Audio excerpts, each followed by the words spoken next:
ወንዶች የፈለገ ነገር ቢሆን አለመውለዳቸውን መቀበል አይፈልጉም። መካን ማለት መውለድ አለመቻል ሳይሆን ለጊዜው ልጅ መዘግየት ነው በሚለው ምንወስድ እሷም እንቁላል ልገሳ እሱም ስፐርም ልገሳ አድርጎ ጽንስ ተፈጥሮ እሷ ማህፀን ላይ ተደርጎ እንድትወልድ ይደረጋል።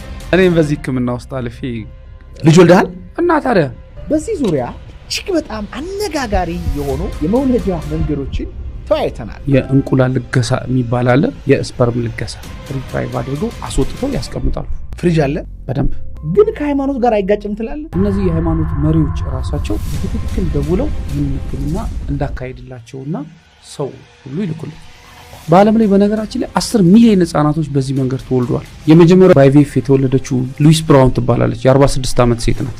የትዳር መበተን አንደኛውና ትልቁ ፓርት ልጅ አለማግኘት ነው። በማከላቸው እስካሁን 150 ኢትዮጵያኖች ወስጄ 140ዎቹ ሰክሰስፉል ሆነዋል። የተወለዱትንም ልጆች አይቻለሁ። ይሄ ህክምና ራሱ ከእግዚአብሔር ፈቃድ ውጭ አይሆንም። እኔ ምስክር ነኝ። ጌታ ሆይ በዚህ ፖድካስት አስቀይመን ከሆነ ይቅር በለን። ወይ መካን የሚባለው ነገር ሐኪሙ ሲነግር ምንድን ነበር የተሰማኝ?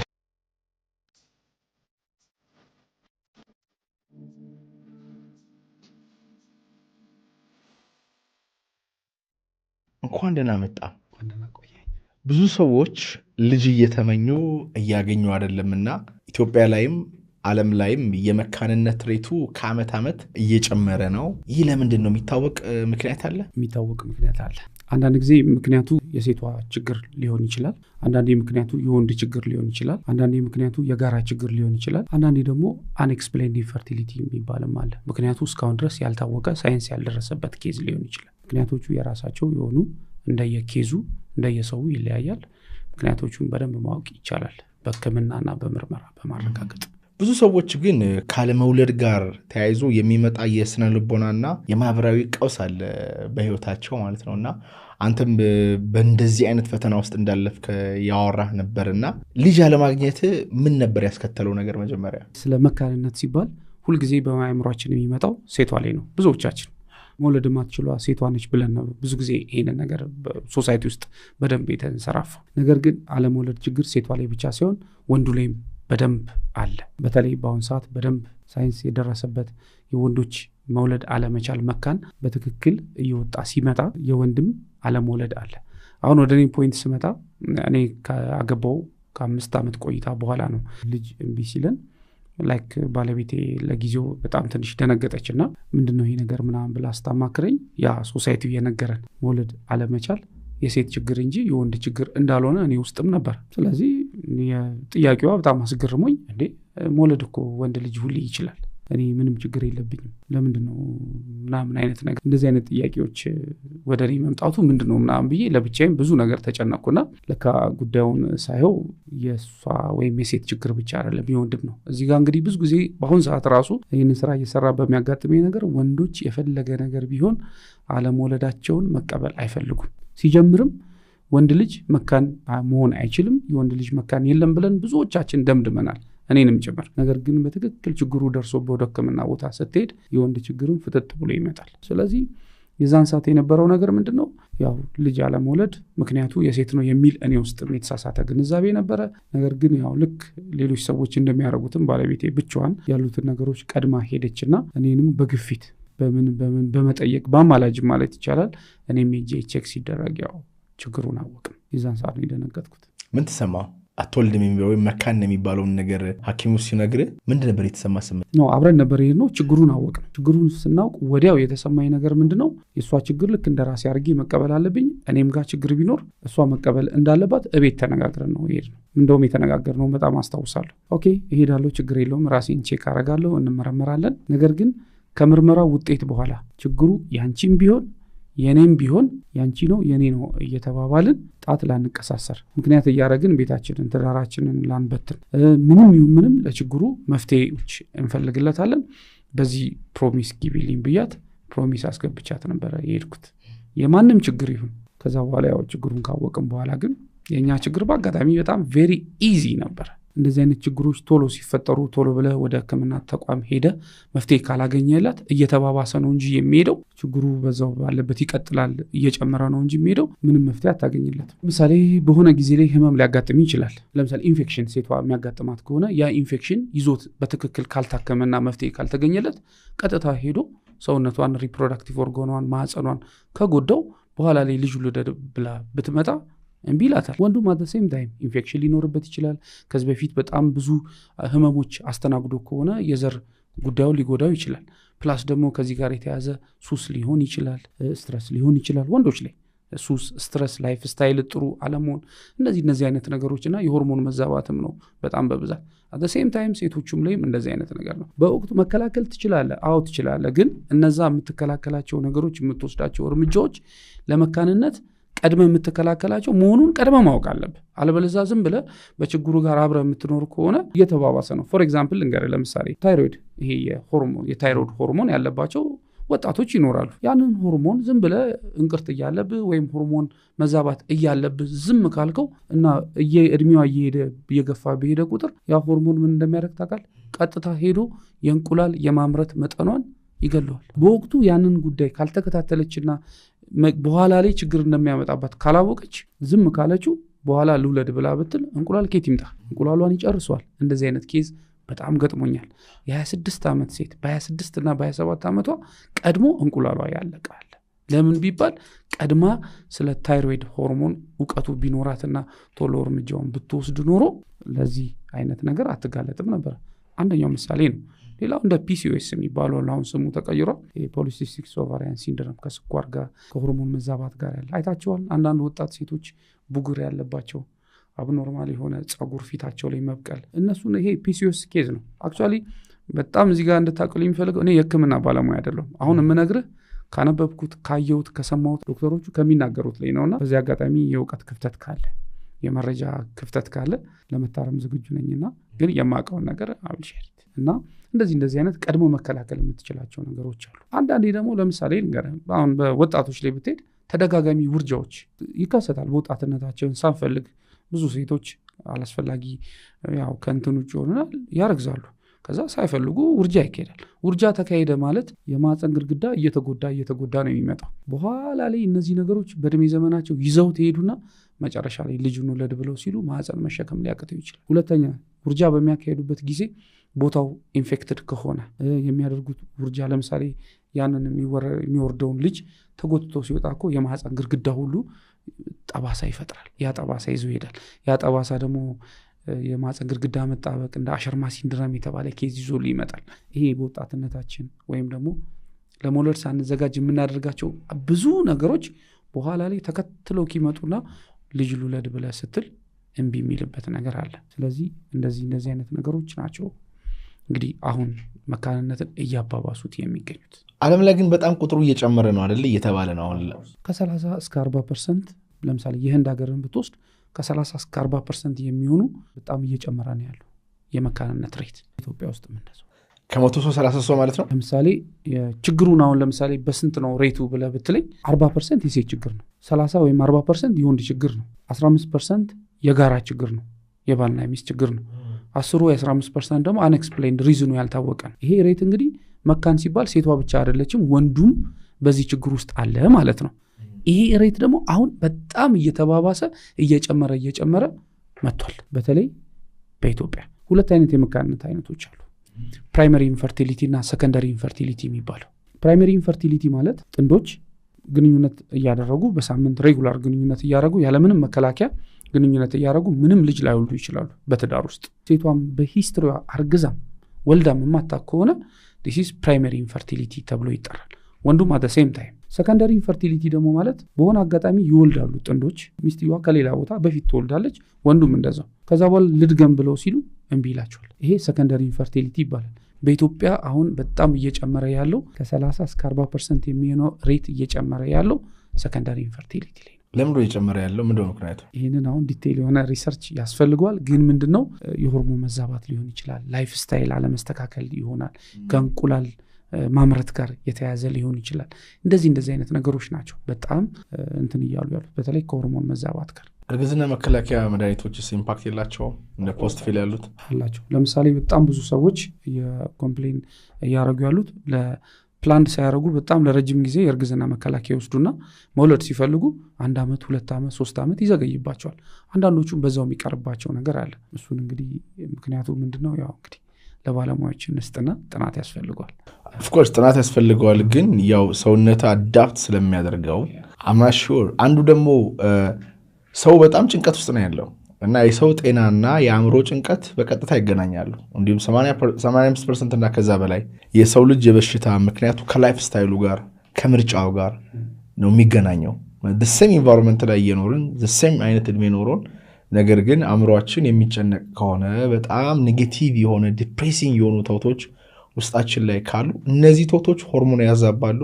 በዚህ የተነሳ ራሱ መካንነት ሊመጣ ይችላል የሚል ነገርም አለ። እሱ እንዴት ታያለ? ይህንን ፖድካስት ወደ እናንተ ያደረሰው ማን ያዘዋል እሸቱ ቁጥር 2 ነው። ስጋችሁን ነፍስና መንፈሳችሁን እናገለግላለን። በአዲሱ ቤታችን የሚጣፍጡና ጤናማ ምግብና መጠጣችን እንዳሉ ሁሉ የተለየ መጽሐፍ የምታነቡበትና እንደ ወርኪንግ ስፔስ አድርጋችሁ የምትጠቀሙበት ልዩ ቦታ አዘጋጅተናል። ሶስተኛው አገልግሎታችን መንፈሳችሁን ማደስ ነው። በአርምሞ የአእምሮአችሁን ጫጫታ ዝቅ አድርጋችሁ የስሜቱ ቁስል ማከም ከፈለጋችሁ ልክ ሰዎች ሲኒማ፣ ኮንሰርት ከፍለው እንደሚገቡ የእናንተን አእምሮ የሚያረጋጋ የአርምሞ ስቱዲዮ አዘጋጅተናል። ቦሌ መድኃኔዓለም ከግቤት ጀርባ እንገኛለን። እዚህ ጋር ባለው ስልክ ይደውሉልን። እሱም ብቻ አይደለም፣ አሁን እኛ በጣም እየረበሸን ያለው ጭንቀት ነው። ልክ አሁን ለምሳሌ ፕሮቶኮሉን ተከተሉ ሲባል የሚመገቡት የምግብ አይነት አለ፣ የማይመገቡት አለ፣ ወንዱም ሴቱ። ከምንም በላይ ግን ሕክምናውንም ሳይጀምሩ ሕክምናው ላይም እያሉ በጣም ሕክምናውን የሚያበላሽባቸውና ውጤቱን ኔጌቲቭ የሚያደርግባቸው ስትረስ ነው። በጣም አበክረን የምንናገረው በተቻለ አቅም ሁላችንም እንጨነቃለን፣ ግን ስትረሳችንን ማኔጅ ማድረግ የሚያስጨንቀንን መለየትና ከዛ ለሱ መፍትሄ ማበጀት እንደሆነ እንነግራለን። ስትረስ በተለይ ልክ ጥንዶች አብረው መሆን በሚጀምሩበት ጊዜ እየሞከሩ 6 ወር 1 ዓመት ምናምን እየቆዩ በሚመጥበት ጊዜ በጣም እየተጨነቁ ይሄዳሉ። በተለይ ሴቷ በጣም ሞር እየተጨነቀች ትመጣለች። መጨነቁ ደግሞ የባስ ሆርሞኑን እያዛባባት በደንብ ቦዲ ሪስፖንድ ሳያደርግ ለእርግዝና ራሱ ምቹ ሁኔታ እንዳይፈጠር ያደርግባት ይችላል። ጭንቀት ትልቁን ፓርት የሚይዝ ነው። ኢቭን ሕክምናቸውን ወስደው ሕክምናቸውን እያደረጉ ሊሳካ ጥግ ደርሶ በጭንቀት ፌል ያደርግባቸዋል። በጣም ብዙ ምሳሌዎች፣ ለምሳሌ አንድ ምሳሌ ልንገር። ያው ወደ አንድ ሀገር ይዣት ኬድኩት። አንድ ታካሚ ነች፣ ከካናዳ ነው የመጣችው። ኦሬዲ ሁሉም ነገር አሪፍ ነው፣ ማህፀኑ አሪፍ ነው፣ ስፐርም እንቁላል በጣም ቆንጆ ነው። ሁሉም ነገር አሪፍ ከሆነ በኋላ ጽንስ ሊቀመጥላት ኦልሞስት 5 ቀን ቀርቶታል። የሚወሰድ ኢንጀክሽን አለ፣ 5 ቀን ኢንጀክሽን። እሱን ጀመረች። ከዛ ማታ ራሴን አመመኝ አይነት ነገር አለች። እዛ ገስተውስ ምንድነው ምናምን ሲባል ራሴን አሞኛል፣ ምን ሆኜ እንደሆነ አላቅም ምናምን። እንግዲህ ተመልከት 40 ምናምን ቀን በጥሩ ሁኔታ አሳልፋለች በዛው ወንድ ላይ። ልክ 5 ቀን ቀርቶ ኦልሞስት ልጨርስ፣ ከ5 ቀን በኋላ ጽንስ ይቀመጣል። ከዛ ውጤት ነው የምንጠብቀው ሲባል እስቲ በነጋታው ሂጂና ቴስት ተደረጊ ተብሎ ብለድ ቴስት ሲደረግ ኢስትሮጂን የሚባል ሆርሞን፣ የወንዶቹ ሆርሞን ሴት ውስጥም አለ አይደል፣ እሱ በኃይለኛው ጨምሮ ተገኘ።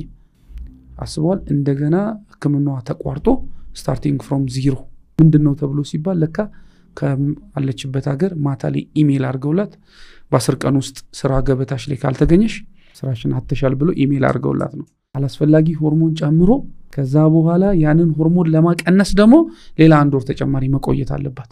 በመድኃኒት መውረድ አለበት ኢስትሮጂኑ እስኪወርድ ድረስ ብዙ ፕሮቶኮል ተደርጎ እሷም ተረጋግታ ስራውንም ልጣ የመጣውበት አላማ ይሄ ነው ብላ በደንብ ራሷን አዘጋጅታ ድጋሚ ጽንሱ ሲቀመጥላት አርግዛ አሪፍ ምሳሌ የሷ እና ስትረስ ባሉ አብራት ሄዶ ነው ያረገዘችው። ብዙ አይነት አለ፣ የሕክምና አይነት አለ። አስፈላጊ ከሆነ ዘረዘርላለሁ። በሀገራችን ውስጥና በውጭ ሀገር የሚሆኑት አሁን ለምሳሌ IUI የሚባል የሕክምና አይነት አለ። ዩትራይን ኢንሲሚኔሽን ይሉታል ባለሙያዎቹ። እሱ ማለት ምን ማለት መሰለህ? ሴቷ በጥሩ ሁኔታ እንቁላል ታመርታለች። ነገር ግን የባሏ ስፐርም በቀላሉ ሄዶ አይሰብረው፣ ሞቲሊቲው እንቅስቃሴው ጥሩ ላይሆን ይችላል።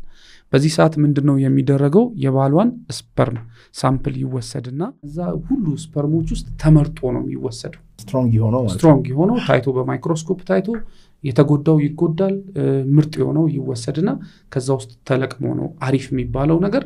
አንድም ልትሆን ትችላለች፣ 2ም 3ም ኢንሚሊየንስም ነው የሚሰጠው። ካንን ማህፀኗ ላይ ተደርጎ እንድታረግዝ ይደረጋል። ይሄ IUI ይባላል። በIUI ተጠቅመው በሀገራችን በጣም ብዙ ያረገዙ ሴቶች አሉ። በጣም ብዙ ባይባልም ሰክሰስ ሬቱ ያን ያህል አይደለም።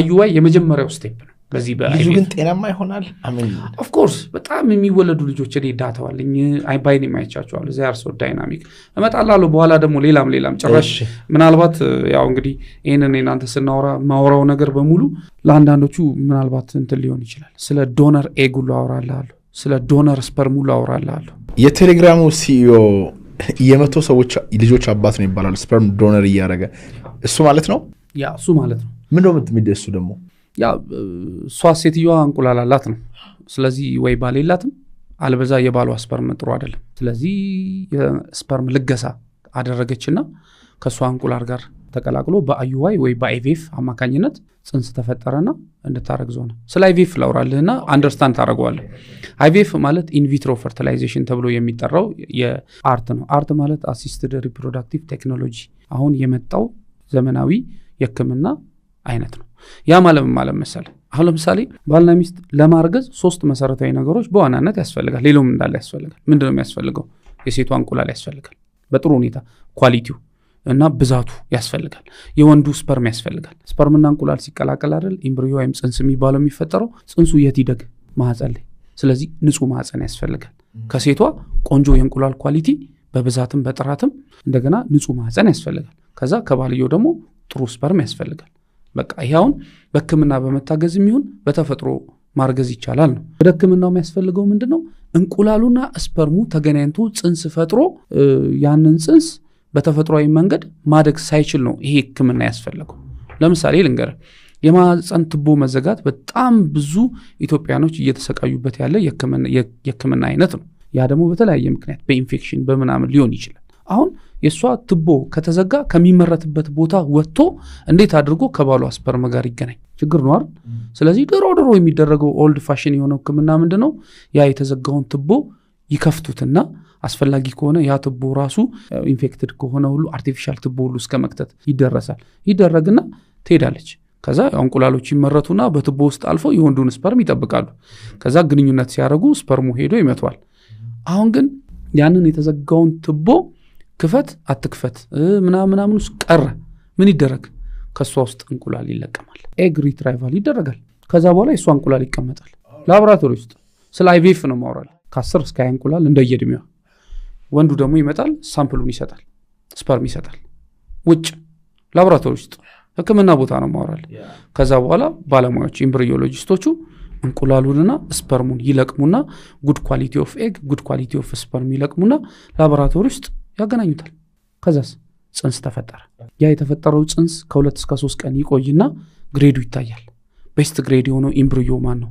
ኤ ፕላስ ቢ ፕላስ ቢ ማይነስ ምናምን ከዛ ከነዛ ውስጥ ቤስት ኤምብሪዮ የሆነው ይነሳና ይቀመጥና የተዘጋጀ ንጹህ ማህፀን ላይ ማህፀኗ ላይ ይቀመጥላታል ከዛ በኋላ እንደማንኛውም ሰው አርግዛ ተወልዳለች this is IVF በዚህ መንገድ የተወለዱና ግን ያደጉ ልጆች አሉ ያው ሀገራችን እኮ እየተሰጠኩ ነው ሀገራችን እኮ በአለም ላይ በነገራችን ላይ 10 ሚሊዮን ህጻናቶች በዚህ መንገድ ተወልደዋል በሀገራችንም እየተዘጋጀ እየተሰጠ ያለ የህክምና አይነት ነው IVF እስቲ ቆይ ንገረኝ እንጠይቅ ሲጂ ምን አይነት ዝም ብለን hello let me know how I can help you today IVF what's IVF what is IVF IVF stands for in vitro fertilization, which is a medical procedure where an egg is fertilized by sperm outside the body. Regarding the health of children born through this method, they are generally as healthy as children conceived naturally. However, there can be a slightly higher risk of certain issues, such as premature birth or low birth weight, which are often related to factors like the parent's age or multiple pregnancies. This information is not medical advice or a diagnosis. Please consult a healthcare professional for any health concerns. Okay, እናመሰግንሻለን እና ግን ምንም ችግር የለባቸውም ስለዚህ ጤናማ ነው የሚሆኑት ማለት ነው ይዋሸሽኝ ነው ብዙዎቹ በአይቪኤፍ የተወለዱ ልጆች ጤናማ ናቸው ቢሆንም ከእርግዝናው ጋር የተያያዙ አንዳንድ የጤና ችግሮች ለምሳሌ ያለ ጊዜው መውለድ ወይም የክብደት ማነስ የመከሰት ዕድል ትንሽ ከፍ ሊል ይችላል ይህ የሆነው እንደ ወላጆች እድሜ ወይም በአንድ ጊዜ ከአንድ በላይ ልጅ ባሉበት ሁኔታዎች ምክንያት ነው አላምንሽም እችላለሁ ግን it is crazy አንተ ልመነ ጌታ ኢየሱስ ነው ማምነው ለምን መሰለ እኔ በዚህ ህክምና ውስጥ አልፌ ልጅ ወልደሃል እና ታዲያ በዚህ ወለድከው ስራውን እንደጀመርክ እኮ ብትለኝ እኮ ነው አሁን ወደዛ ስለዚህ ነገር እናወራ ዶነር IVF ደግሞ ይባላል እሱ ማለት የእንቁላል ልገሳ የሚባል አለ ዶነር ስፐርም አለ የስፐርም ልገሳ ቦዝ ዶኔሽን ኤምብሪዮ ዶኔሽን አይባልም አክቹአሊ ኤግ ስፐርም ኤንድ ኤግ ዶኔሽን ተብሎ ነው የሚጠራው እሱን ኤክስፕሌን ላድርግል ለምሳሌ የእንቁላል ልገሳ የሚባለው እኛ ሀገር ይሄ ህክምና አልተጀመረም በህግ ግን ይፈቀዳል አልተፈቀደም በህግማ ቢፈቀድ ኖሮ እኔ ነገ ነበር የሚጀምረው ይሄን ህክምና ለምን በህግ ያልተፈቀደበት የራሱ ምክንያት አለ መንግስት እስካሁን ድረስ አልፈቀደም እናው ግን ምክንያት እያለ ያለው ምንድነው ሶሳይቲው አክሴፕት አያደርግም ከኖርም አንፃር ከባህል አንፃር ከካልቸር አንፃር ወይም ከሶሳይቲው አዌርነስ አንፃር ይመስለኛል ለምሳሌ ስፐርም ልገሳ እንዲፈቀድ ጫፍ ደርሶ ፓርላማ ቀርቦ ሊወያዩበት ደርሰው ነው ለሚቀጥለው ጊዜ የተዘዋወረው ይሄ መረጃው አለ አይ ቲንክ ስፐርም ቢለገስ ኖሮ ለምንድነው የሚጠቅመው ብለ አጠይቀኝ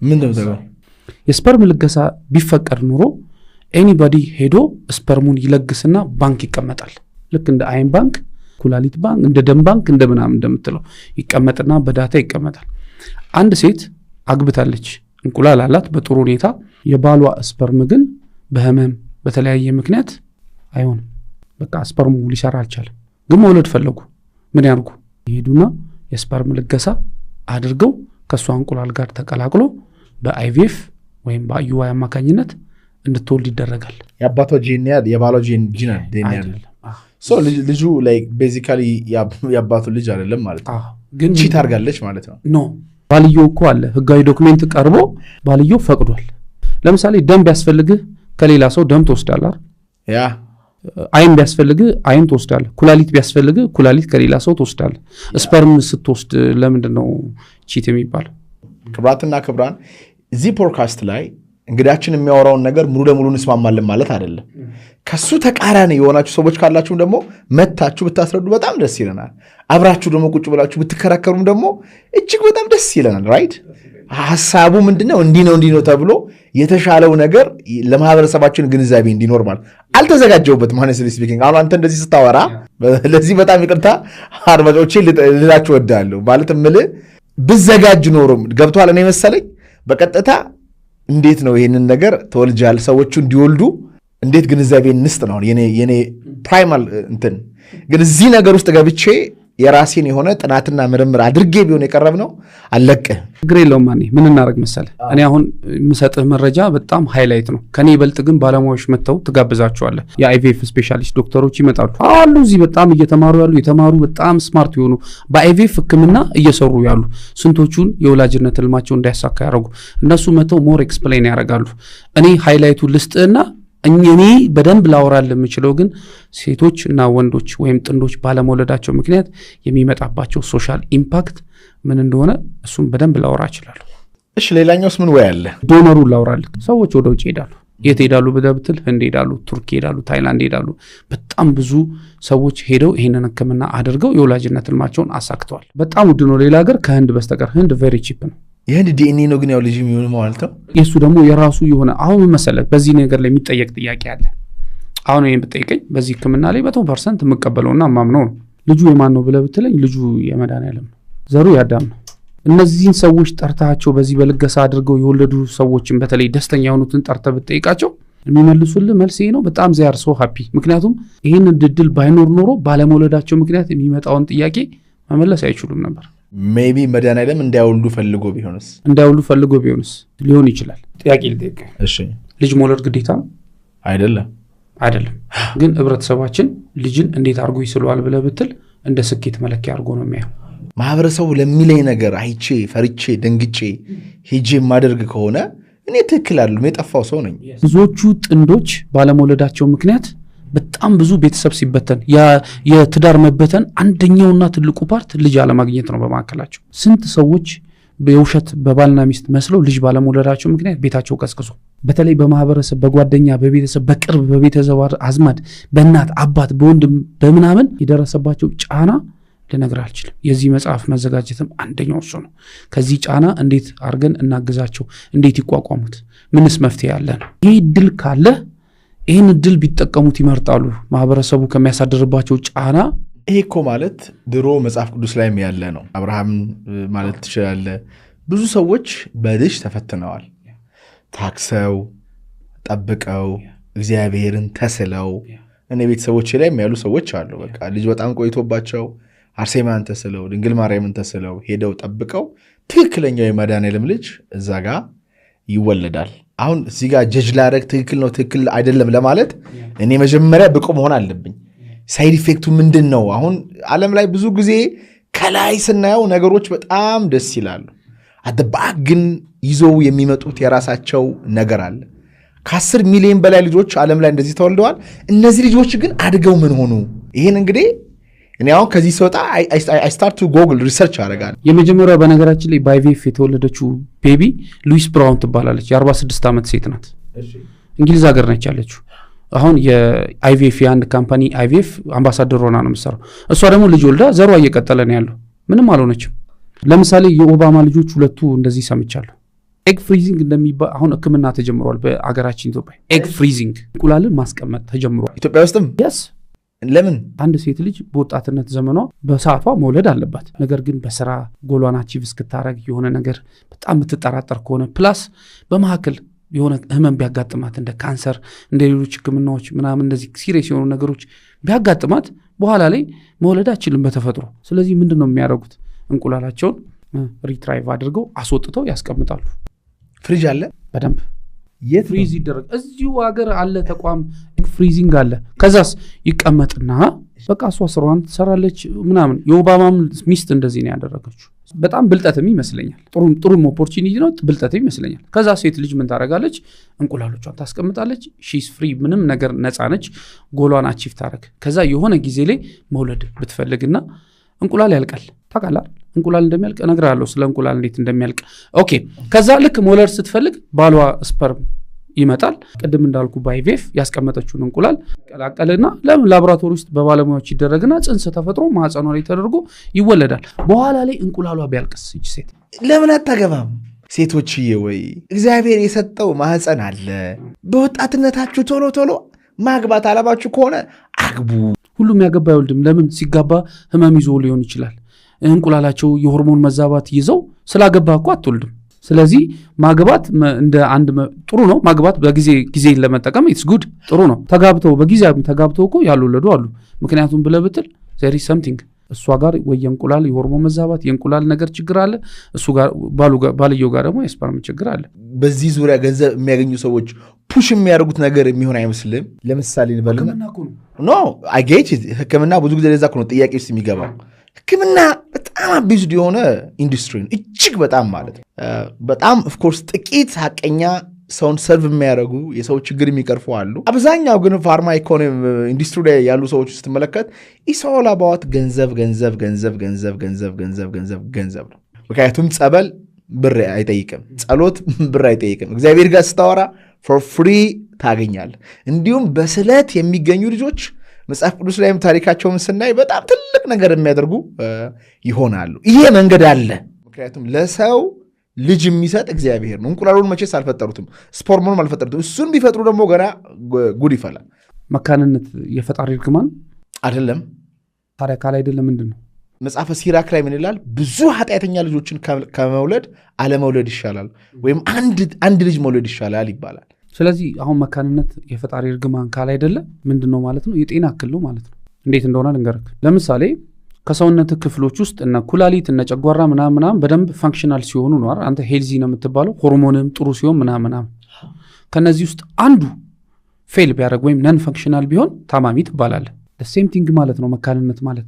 ለጊዜው መካንነት ራሱ ወርዱን እኔ ቀይሬዋለሁ። መካን ማለት መውለድ አለመቻል ሳይሆን ለጊዜው ልጅ መዘግየት ነው በሚለው የምንወስደው።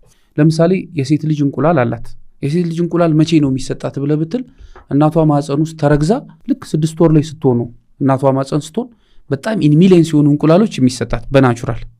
እነዛን እንቁላሎች ይዛው ትወለዳለች። ከዛ ይዛው ስትወለድ ለአቅመ ሔዋን ሲደርስ እነዛ እንቁላሎች ምን ይሆናሉ? እያኮረቱ አሪፍ እየሆኑ ማቹርድ እየሆኑ የወንድን ስፐርም ይጠብቃሉ። ከዛስ የሆነ ህመም መጥቶ የሆነ ኢንፌክሽን መጥቶ እንደ ታይሮይድ እንደ ምናምን ሆኖ መጥቶ ሆርሞናን አዛብቷት እንቁላሎቹ ቢጠፉ ፈጣሪ ረግሞት ነው አይደለም። ምንድነው? የጤና እክል ነው። እቺ ልጅ ሜቢ መኖክሴ ልትሆን ሊሆን ይችላል የተፈጠረችው። እሱ ወደ ይሄው አሁን የምናወራው እንለየው መንፈሳዊ ነገሩን ነው የምናወራው ወይስ ሳይንሱን ነው የምናወራው ህክምናውን ነው የምናወራው? ቦዝና ሁሉም አለ መንፈሳዊነትም አለ። ሰው ጋር ስርሰው ስናወራ ልጅ ሲወለድ ዝም ብሎ ስጋ ብቻ አይደለም የሚወለደው ነፍስ አለው መንፈስ አለው ስጋ እንዲሁም ትንሹ ፓርት ነው። እሷም ብቻ እናወራ ካልን እሺ እንመጣለን። ለምን ይዘገያል ብለን ብንል በሃይማኖት በህክምና በመንፈሳዊ አንፃር ላወራለ ይችላል። ለምሳሌ ልጅ መዘግየት የበረከት ምንጭ ሊሆን ይችላል። ልጅ መዘግየት ፈጣሪን የምታገኝበት አንደኛው መንገድ ሊሆን ይችላል። ምናልባት እነ ሳራን ብታያቸው እነ ኤልሳቤጥ የዘካርያስ እናት እነ ሐናን ብታያቸው ለጊዜው ልጅ ሲዘገይባቸው ሂደው አምላካቸውን እያለቀሱ ሲለማመኑ ነበር። በዛ ውስጥ ምን አግኝተዋል? ፈጣሪን አግኝተውበታል። ከዛስ እርግማን ቢሆን ኖሮ ተረግመው ይቀሩ ነበር፣ አይወልዱም ነበር። ከዛ በኋላ ግን ምን ሆነ? ወለዱ። ኦኬ ይሄ በመንፈሳዊ ስተረጉመው ነው። ወደ ሳይንስ ስትሄድ ግን ለምንድነው እንቁላሉ ያለቀው ብለህ ብትል ወይ በጊዜው አልተጠቀመችበትም ወይ በህመም ምክንያት አታለች እንቁላሏን ወይ ነው በሆነ ምክንያት ነው። ስለዚህ መካንነት የፈጣሪ እርግማን አይደለም እንቁላሏ ስላለቀ ነው። ወንዱ ጋር ብትሄድ ደግሞ ስፐርም አለው አይደል ወንድ ልጅ። እሺ ስፐርሙን በሱስ በአንዳንድ ነገር ወይም በተለያየ ህመም በአደጋ በምናምን ቢያጣና መውለድ ባይችል ፈጣሪ ደግሞት ነው ልትል አችልም። አሁን ምንድነው ችግሩ? ይሄ ህክምና የሚያደርገው ሐና ከእግዚአብሔር ጋር ያደረገችውን ኮንቨርሴሽን ለዚች ልጅ እንዴ ብር አለኝ አይደል እንዴ ብለ ቀጥታ ወደ ህክምናው እንድትሄድ ያደርጋታል። እዚህ ጋር ደግሞ ምነግርህ ነገር ኮንቴነር ሙሉ ብር ቢኖርህ እና የፈለገ በዓለም ላይ አንደኛ ኤክስፐርት የሆኑ ዶክተሮች ጋር ሄደ ብትታከም ይሄ ህክምና ራሱ በእግዚአብሔር ፈቃድ ውጭ አይሆንም። እኔ ምስክር ነኝ። ይሄ ራሱ ሞክረው ሄደው ፌል ያደረገባቸው አሉ። በቃ ዶክተሮቹ ከኛ አቅም በላይ ነው ያሉ ብር ይዘው ተሸክመው ሄደው $1 ተሸክመው ሄደው ማለት ምን ትሏለህ ታዲያ? ኦፍ ኮርስ ይሄን እኮ ነው የምላየ የራሱ ነገር አለው እግዚአብሔር ከላይ የሚያየው። አሁን እኔ እዚህ ጋር ይሄ መጥፎ ነው ጥሩ ነው ልልህ አይደለም። በጣም ቻለኝ ይው በህይወት አንድ የገባኝ ነገር አለ። ልጅ መውለድ የህይወት ፍጻሜ አይደለም። ሀብት የህይወት ፍጻሜ አይደለም። የህይወት ፍጻሜ የስኬት መለኪያ to be able to ከፈጣሪ ጋር የማብሪያ ጊዜ ማግኘት። ፈጣሪ እነዚህ ፈተናዎችን የሚሰጠን እሱን እንድናወራው ስለሚፈልግ ነው። በቃ አንድ ልጅ ያጣች እናት በቃ ውስጧ ተንሰቅስቆ ፈጣሪ ጋር ስታወራ ጣዕሙን አባትነቱን ፍቅሩን ጥበቃውን ፊል ታደርገዋለች። የመጀመሪያው ሳይድ ኢፌክት ይሳካል ላይሳካም በማለት እነዚህ ጥንዶች ጭንቀት ውስጥ መግባት። ሁለተኛ ይሄንን ልጆች ከወለዱ በኋላ ከህብረተሰቡ የሚመጣው አቢዩዝመንት። ለምሳሌ የ76 ዓመቷ ሴት ትግራይ ክልል የወለደች ሰምታል? የዛን ሰዓት ምንድነው እንደዚህ ነበር የወለደችው? በቃ ያስ እኔ በደንብ በቅርበት ማቃታለሁ፣ ግን እኔ አይደለም የወሰድኳት በሌላ ነው ሄደችው። ምንድነው ገብተህ ግን ስታየው የነበረው ኮሜንት እኔ የተረዳሁት በተለይ እኔ ስራው ላይ እስካለው ድረስ የተረዳሁት ነገር በዚህ ህክምና ላይ ህብረተሰባችን እጅግ በጣም ብዙ ነገር ይቀረዋል። ስለ ዕውቀቱ ስለ መረጃው በጣም ብዙ እንደሚቀረን ነው። ሹፈት መቀለድ ምናምን አለ። እሺ ይቀለድ። እነዚህ ሰዎች ነጥለ እያቸው እነዚህ ያልወለዱ ባለመውለዳቸው ምክንያት በጣም ብዙ ችግሮች ከቤተሰብ ከእናት አባት ተለይተው ማህበራዊ ነገራቸውን እንኳን መቀላቀል የማይችሉ አንድ የወለደች ሴትን እኮ ልደት ላይ ክርስትና ላይ ያጥሩ ፋትሽ ማስ ላይ ምናምን ላይ እኮ ብትጠራት አልመጣለህ። ከወለደችን በኋላ ግን ስቲል ግን ይሄ ማህበረሰባዊ እኮ መገለሉ አልቀረም እያልከኝ ነው? ይሄ ራሱ መገለል አለ። ማህበረሰቡ ይሄንን ስላልተቀበለው ስቲል ትገለላለች።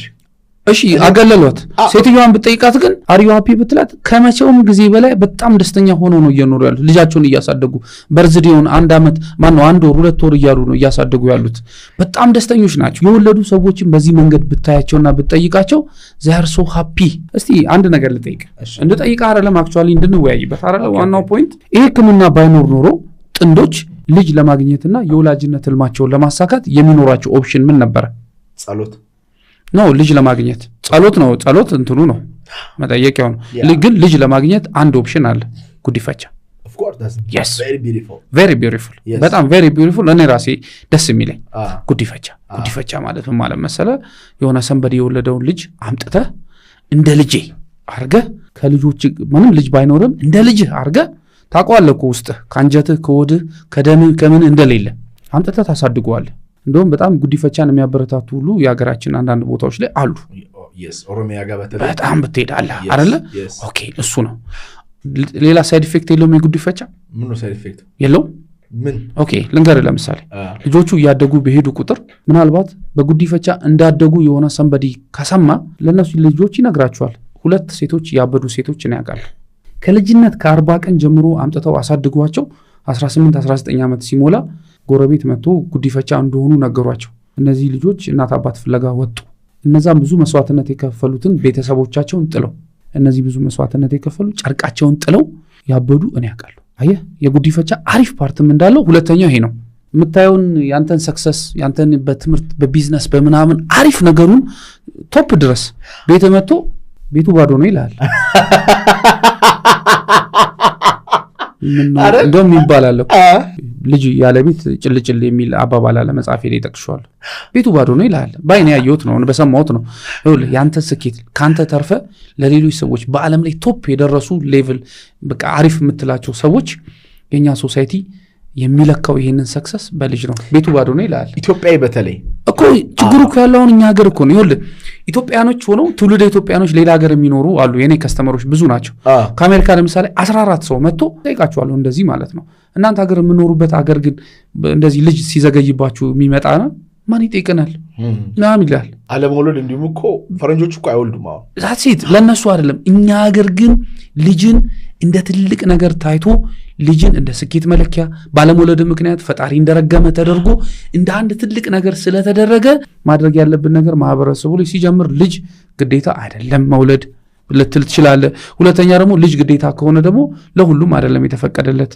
ለተፈቀደለት ሰው ይወልዳል አልተፈቀደለት አንዳንዱ በናቹራል ይወልድና ትርፍ ሳትፈልጉሉ እኮ ተወልዳለህ አንዳንዱ ደግሞ እስከ 2 ሚሊዮን ብር እያወጣ ህንድ ድረስ እየሄደ እየታከመ ደግሞ ልጅ ማይወልድ አለ ማይሳካለትም አለ ግን ይወልደም አለ ወደ ቀደሙ ፖይንት ልምጣለ አሁን እኔ ጉዲፈቻ በጣም ቬሪ ናይስ ምናምናም ልል ሳይሆን ሰዎች የሚሉት ነገር ነው አይ እኔ አይቪኤፍ አልፈልግም ይሄን ህክምና ስለማልቀበለው ስለዚህ ጉዲፈቻ ነው ስጄ አሳድጋለሁ የሚሉ አለ ልክ ናቸው የራሳቸው አቀባበል ስለሆነ ወደዚህ ህክምና ደግሞ ስትሄድ አይቪኤፍን በለው በእንቁላል ልገሳም ብለብትል ለምሳሌ እንቁላል ልገሳ አሪፍ ምሳሌ ነው ሴቷ እንቁላሏ ያልቃል አብረው ነው የሚኖሩት በጣም በፍቅር ነው የሚኖረው እንቁላሏ አለቀ ካለቀ ደግሞ በመርመራ ቼክ ይደረግና የባሏ ስፐርም አለ ቆንጆ ስፐርም ነው ያለው ከሷ እንቁላል ግን ስላለቀ ሁለቱ ጥንዶች እንዴት ልጅ ያገኙ ወይ ጉዲፈቻ ሄዶ መውሰድ ነው አለበለዛ ይሄን ህክምና ተጠቅመው የእንቁላል ልገሳ አድርጋ የራሱ ፕሮሲጀር አለው ለነገር ይችላል ሲደመር ከባሏ ስፐርም ጋር ይቀላቀልና ጽንስ ፈጥሮ ያንን ጽንስ ማህፀኗ ላይ ተቀምጦ እንደማንኛውም እርግዝና አርግዛ አመጣ አርግዛ ተወልዷለች ይሄንን ቤስት አማራጭ አድርገው የሚወስዱ አሉ አሁን እዚህ ጋር መውለድ ማለት ምን ማለት ነው መውለድ ማለት በተለይ ለሴቶች እዚህ ጋር ነው ፖይንቱ መውለድ ማለት ከሆድ ውስጥ ትብት ላይ ከደም ላይ ነክቶት ሲወጣ ነው ብለው ነው የሚሉ ሴቶች በማርገዝ ውስጥ በርግዝና ውስጥ ያለውን ፔን አርግዘው ራሱ ሾ ያረጉ ይለ ያሳዩ ይለ የሚያሳዩት ሲጀምርም ህብረተሰቡ ያሳደረባቸው ጫና ስለሆነ እኔም አያችሁ አይነት ነገር ነው ኢስ ጉድ ትላለ ከዛስ አመጣ ደግሞ አመጦ መውለድ የወለድከውን ደግሞ ማጥባት አጥብታ ማሳደግ ይሄ ሴቶች የሚፈልጉት በህይወታቸው እንዲያመልጣቸው የማይፈልጉት ነገር ነው ምክንያቱም ብዙ ፕሮሰስ ያለው ሴቶች ላይ ስለሆነ ምርጫውን ስታስቀምጥላቸው የትኛው ይሻላል ብለህ ብትላቸው የትኛው ነው ብለህ ብትል እኔንም ብትጠይቀኝ ኢት ዲፔንድስ እዚህ ህክምና ውስጥ ግን አትሊስት የባሏ ስፐርም አለ 100% ሲወጣ ከሷ ትብት ላይ ተቆርጦ የሷን ደም የሷን ምናምን ተጠቅሞ ነው የሚወጣው ባዮሎጂካሊ ባይሆንም እሷ ነች አመጣ የወለደችው so what if ዶክተሩ የሌላ ሰው ስፐርም ቢያረግስ አይቻልም ህግ አለው ራሱ ህግ አለው ቢያረግስ ኖ ፕሮቶኮል አለ እንደዚህ አይነት አቢዩዝመንት አለ ለምሳሌ እንዴት እንደሚደረግ ልንገር ለአንድ ሀገር ሲሄዱ መጀመሪያ ሴቷ ፎቶግራፍ ትነሳለች ባልየውን ፎቶግራፊ ይነሳል ከዛ ደም ምርመራ ይወሰዳል የሆርሞን ቴስቶች ይወሰዱና ወደ ኤጀንሲ ይላካል የእንቁላል ኤጀንሲ አለ የስፐርም ኤጀንሲ አለ ሰርድ ፓርቲ ማለት ነው በደንብ ህንድ ገቨርንመንት በደንብ የሚመራ ህጋዊ ሆነ እነዛ ዶነሮቹ ደግሞ በፍቃደኝነት መተው ነው ዶኔት የሚያደርጉት ልክ ደም ልለግስ ብለ የምትሄደው ይከፈላቸዋል ብር ነው ስንት እንደሚከፈላቸው አላውቅም እኛ ሀገር ቢመጣማ ሰው ለስፖርት ስፐርም አይሰጥም እንዳይመስል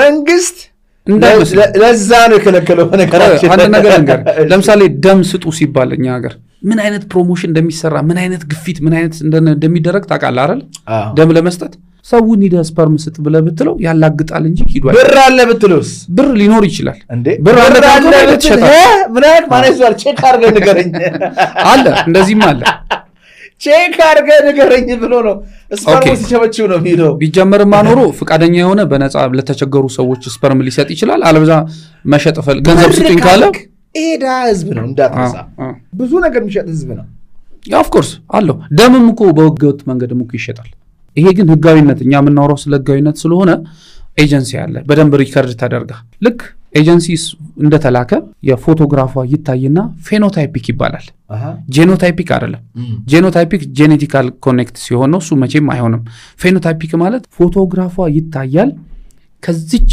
ሴትዮ ጋር ከአይኗ ከለር ከፊቷ ቅርጽ አቀማመጥ ከአፍንጫዋ ከጆሮዋ ከሰውነቷ ቁመት ከቆዳዋ ከለር ጋር ፌኖታይፒካሊ ተመሳሳይ የሆነ ሲሚላር የሆነ ነው ተመርጦልም ይመጣላት የስፐርም ለጋሹ ፎቶ አለ ማለት ነው ኦፍ ኮርስ አሁን የእንቁላል ለጋሳን ነው ማውራት ስለዚህ እንደገና ደግሞ ሌላ ክራይቴሪያው ልንገር እቺ ለጋሿ እድሜዋ ስንት መሆን አለበት ሲባል እድሜዋ ከ23 እስከ 28 ዓመት የሆነች ለምን ያንግ ስለሆነች ጉድ ኳሊቲ ኦፍ አይክ ስላላት ከዛ ሌላ ልጅ ወልዳ የምታቅ መሆን አለበት ያልወለደች ሴት ሂዳ እንቁላል መለገስ አትችልም ለምን because ልጅ ስትወልድ ነው ኳሊቲ ኦፍ ኤግ እንዳላት የሚታወቀው ካልወለደችማ እንዴት ኳሊቲ ኦፍ ኤግ እንዳላት ይታወቃል አየ ሶስተኛው ይሄ የምሰጠው እንቁላል ዶኔት የምታረገው እንቁላል ከማንኛውም ጄኔቲክ ዲዚዝ እና ኮንታሚኔትድ ዲዚዝ ፍሪ የሆነ መሆን አለበት ኤጀንሲ ነው በጣም ትልቅ ኤጀንሲ እኮ ነው መንግስት ገቨርን የሚያደርገው በጣም ብዙ ባለሙያዎች ያሉበት ፕላስ አንድ ጊዜ መታ ለአንዷ ከሰጠች ለሌላ ሰው አሰጥም 10 ሰው ለምሳሌ ብንሄድ ለአስሩም 10 ዶነር ነው የሚዘጋጀው ምክንያቱም 10ሩም ይለያያል እዛው ፍሬሽ ነው ግን መደረግ ያለበት ኦፍ ኮርስ ራሱ ፕሮሰስ አለው የህንዳዊ ሰው ስፐርም ወይም እንቁላል በወስድ እኔ ሀበሻ ነኝ ህንዳዊ ተቻይኖረው ያ አለውማ ሱማለው ግን ምን እንዲሆን መሰለ በጣም የራቀ እንዳይሆን ሴሌክሽኑ ለዛ ነው ጀነራል ስክሪኒንግ የሚባለው ለዛ ነው ሴሌክሽኑ ማለት የተለየ እንዳይሆን በጣም የሚያስቀው ግን ሰዎች ወደ ህንድ ለምንድን ነው የሚሄዱት ብለ ብትል እኛ ከህንዶች ጋር በመልክ ኢቭን በስም በካልቸር በጣም በብዙ መንገድ እንመሳሰላለን ኤክሴፕት ከጸጉራችን መስተቀር ጸጉራቸው ትንሽ ነው ሌላ ነገር ግን አሁን የተወለዱትን እኔ ወሰርኳቸው እስካሁን 150 ኢትዮጵያኖች ወስጄ 140ዎቹ ሰክሰስፉል ሆነዋል የተወለዱትንም ልጆች አይቻለሁ ሀበሻ ነው የሰጡት እንዴ ነው ከህንድ ነው ዶኔት ያደረጉት ልጆቹ ግን ብታያቸው ቶታሊ ሀበሻ ለምን የባልየው ስፐርም ዶሚኔት ስለሚያደርግ ይሄማ ዶነር አይደለም ትላል በጣም ይገርማል ልጆቹ የተወለዱት ባይናይቻለሁ እኔ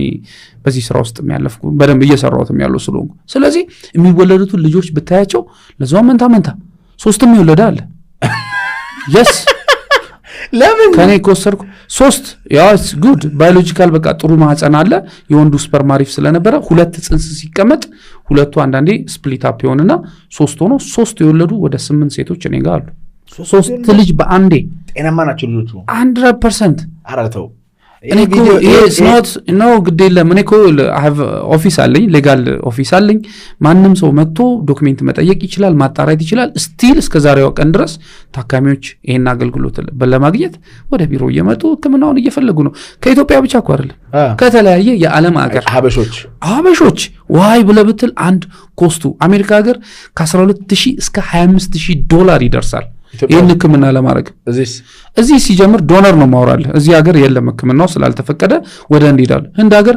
ከ4500 እስከ $5000 ትራምፕ ራሱ ፕሬስ ኮንፈረንስ ላይ ሲያወራ ይችላል ምን ብለው ይሄ ስለዚህ ህክምና በጣም ውድ ሆኗል ይሄ ህክምና ከ12000 እስከ $25000 ለዛውም ሰክሰስ ሬቱ በጣም አሪፍ ያለው ነው የህንድ ነው ሰክሰስ ሬት አንደኛ አንተ ከንዶች ጋር ስለምሰራ ነው የምትለኛ እሱ ብቻ አይደለም ዳታ ሳያለሁ አሁን 150 ሰው ይዤ 140 ከተሳካ 90% ተሳክቷል ማለት ነው በዶነር እዚህ ሀገር እኛ ሀገርም የተፈቀደ ህክምና አይነት አለ ቅድም እንዳልኩ እንደ IUI እና እንደ IVF እሱንም ህክምና ለማድረግ እንዴዳሉ አሁን ለምሳሌ ሰርች ባረግ አለ which is success rate በጠይቅ ጂሚናይ ላይ ፕሊዝ ምን ቢል ጠይቅ ኖ ፌምኬርን ብለ ጠይቅ የኛን ሆስፒታል ነው ማውራል ዳታ መጃችን ላይ ያለው ኦኬ ኢን ጀነራል በጠይቅ IVF ሰክሰስ ሬት ቢነግር የህንድን ከ60 እስከ 70 ከ50 እስከ 60 ምናምን ሊል ይችላል የፌምኬር ዳታን ግን ባሳየ ከ150 ሰዎች 140ዎቹ ሰክሰስፉል ይህንን ፖድካስት ወደ እናንተ ያደረሰው ማን ያዘዋል ሸቱ ቁጥር 2 ነው ስጋችሁን ነፍስና መንፈሳችሁን እናገለግላለን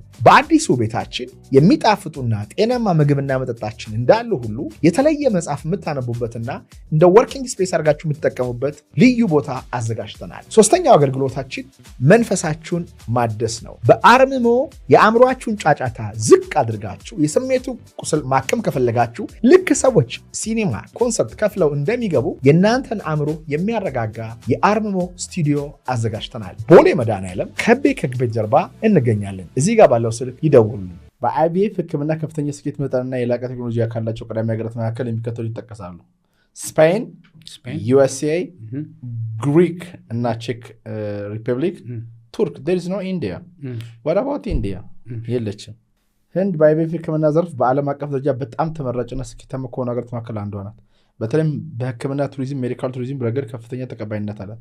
ህንድ በዚህ ዘርፍ ያላትን ጥንካሬ የሚያሳዩ ዋና ዋና ነጥቦች የሚከተሉት ናቸው። እጅግ ዘመናዊ ቴክኖሎጂ አላት፣ ከፍተኛ ስኬት መጠን አላት፣ በጣም ተወጣጣኝ ዋጋ፣ ባለሙያ ድንቅ ሐኪሞች፣ በዘርፉ ረጅም ዓመታት ልምድ ያላቸው ሐኪሞች።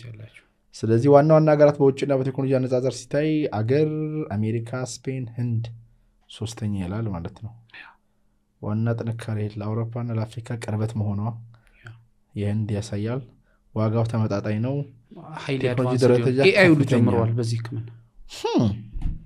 ኢንዲያ ጌታ ሆይ በዚህ ፖድካስት አስቀይመን ከሆነ ይቀርበለን ባለው አምናት ይሄ ክሎዝድ ማይንድድ የሆንኩ ሰው አይደለሁም። ስለ ቴክኖሎጂ ጭፍን የሆነ እይታ የለኝም። አም ኦፕን ማይንድድ ሰው ነኝ።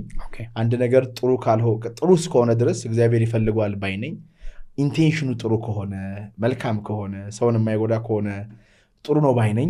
ኢንቴንቱ ደግሞ መጥፎ ከሆነ የራሱ እግዚአብሔርን የሚያሳዝን ከሆነ ደግሞ መጥፎ ነው ባይ ነኝ። ሌላ ደግሞ ምን አለ? ሌላ ደግሞ ወደ ክሬዚዎች ነው እየሄድን ያለነው። ያ አሁን ምን አወራን? አዩዋ ያወራን ሀገራችን ውስጥ አለ። አይቪኤፍ አለ ሀገራችን ውስጥ አለ። ሰክሰስ ሬቱ ሌስ ቢሆንም ዶነር ኤግ አለ፣ የእንቁላል ልገሳ which means ስፐርም የባለቤቷ ሆኖ እንቁላል በመለገስ በግልባጩ ደግሞ ስፐርም ልገሳ ስፐርም ዶኔሽን አለ። እሷ ጥሩ እንቁላል ይኖራትና ባለቤቷ ስፐርም ላይኖረው ይችላል። ሶስተኛው ደግሞ በሆነ አጋጣሚ የሷ እንቁላል የለም አይሆንም፣ የባለቤቷ ስፐርም ደግሞ አይሰራም። አይዞስፐርሚያ ይባላል። ሁለት አይነት አለ፣ በኋላ እናወራበታለን አስፈላጊ ከሆነ። ከዛ እነዚህ ሰዎች ግን መውለድ ፈለጉ። ቅድም እንዳልኩ ነው መውለድ ማለት ይሄ ከውስጥ አንተን ተች አድርጎ ሴቶቹን ተች አድርጎ አርግዞ አምጦ ከውስጥ መውጣት ነው ዴፊኒሽኑ። ልጅ መውለድ የሚለው ያንን ሲሆን ምን ይደረጋል? ባልና ሚስቶች በግልጽ ተነግሯቸው መጀመሪያ በቅድመ ምርመራ ተረጋግጦ የሷም እንቁላል እንደማይሆን የሱም ስፐርም እንደማይሆን ተነጋግረው በትክክል ተፈራርመው ነው ፈልገው ፈቃደኝነታቸውን ሁሉ በወረቀት አስፍረው እሷም እንቁላል ልገሳ እሱም ስፐርም ልገሳ አድርጎ ጽንስ ተፈጥሮ እሷ ማህፀን ላይ ተደርጎ እንድትወልድ ይደረጋል። የሱም ስፐርም ከሌላ ነው፣ የሷም እንቁላል ከሌላ ነው። ስለዚህ ቤዚካሊ የነሱ ልጅ ያልሆነ የሌላ ሰው ስፐርም የሌላ ሰው እንቁላል ነው፣ ግን የሚሆነው በእናታቸው ውስጥ ያድራል ማለት ነው። ለምንድን ነው የነሱ ልጅ ያል አይደለው? እሷ ማህፀን ላይ ተቀምጦ እኮ ነው ያረገዘችው። አሁን እኛ በጣም የሚገርመኝ ነገር ካለመውለዳችን ይልቅ የሚያስጨንቀን ዘሩ ከየት መጣ እንቁላሉ ከየት መጣ ነው።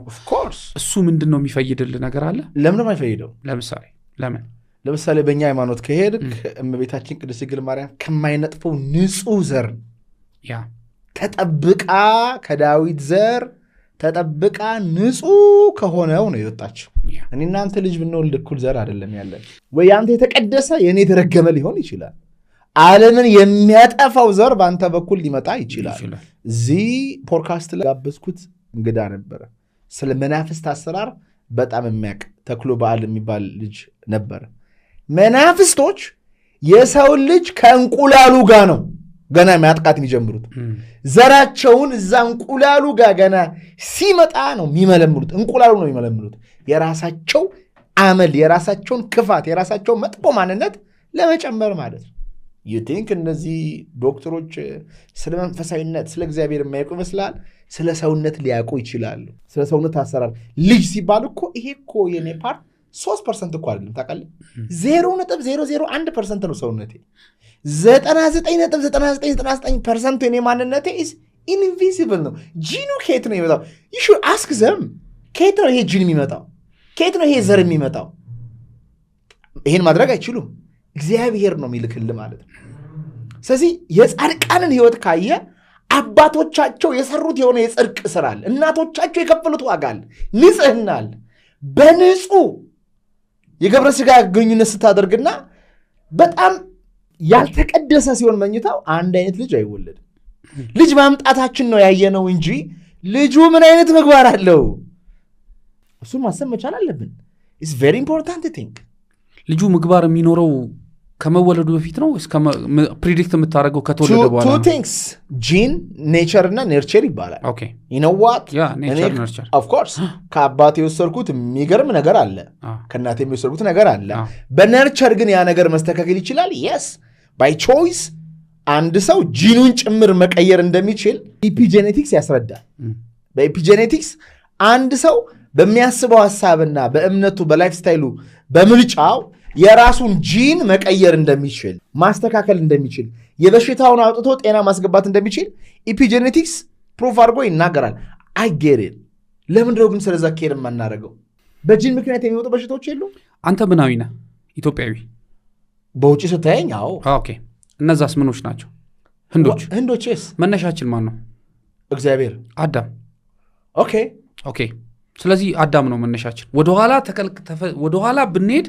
ሁላችንም የሚያገናኘን አዳም የሚባል አባት አለን እሺ ከዛ ሔዋን የምትባል እናት አለችን እሺ ኦኬ ያ ነው እሺ በጣም እየተስፋፋ መተን እነዛ ህንዳዊ እኛ ኢትዮጵያዊ ሆነን እዚህ የተገኘነው እሱ አይደለም እኮ ብሮ እሱ አይደለም እኮ አሁን እሱ አይደለም አሁን ስለ ማንነት ጥያቄ ስለ ማንነትም አይደለም እስናራባት ኦፍ ማንነትም ካልክ የሰው ልጅ ማንነቱ ስፒሪት ነው ኦኬ ስፒሪት በጣም መጠንቀቅ ያለባቸው ወላጆች ለምን እንደሆነ ልንገርክ የሰው ልጅ ዘሩ ሊጸዳ ይችላል ወይም ደግሞ ሊቆሽሽ ይችላል ገባ የጸዳ ማንነት ያለው ሰው ንጹህ ከኃጢአት ጸድቶ ልቦናው ንጹህ ሆኖ መንፈሱ ንጹህ ሆኖ ያን ጊዜ የሚወልደው ልጅ ለሀገር በረከት ለዓለም መፍትሄ ይሆናል የእግዚአብሔር የክርስቶስ ማደሪያ ይሆናል የሱ ሰው መወለድ ለዚች ሀገር በረከት ይሆናል በቆሸሸ ልቦና በኃጢአት በዝሙት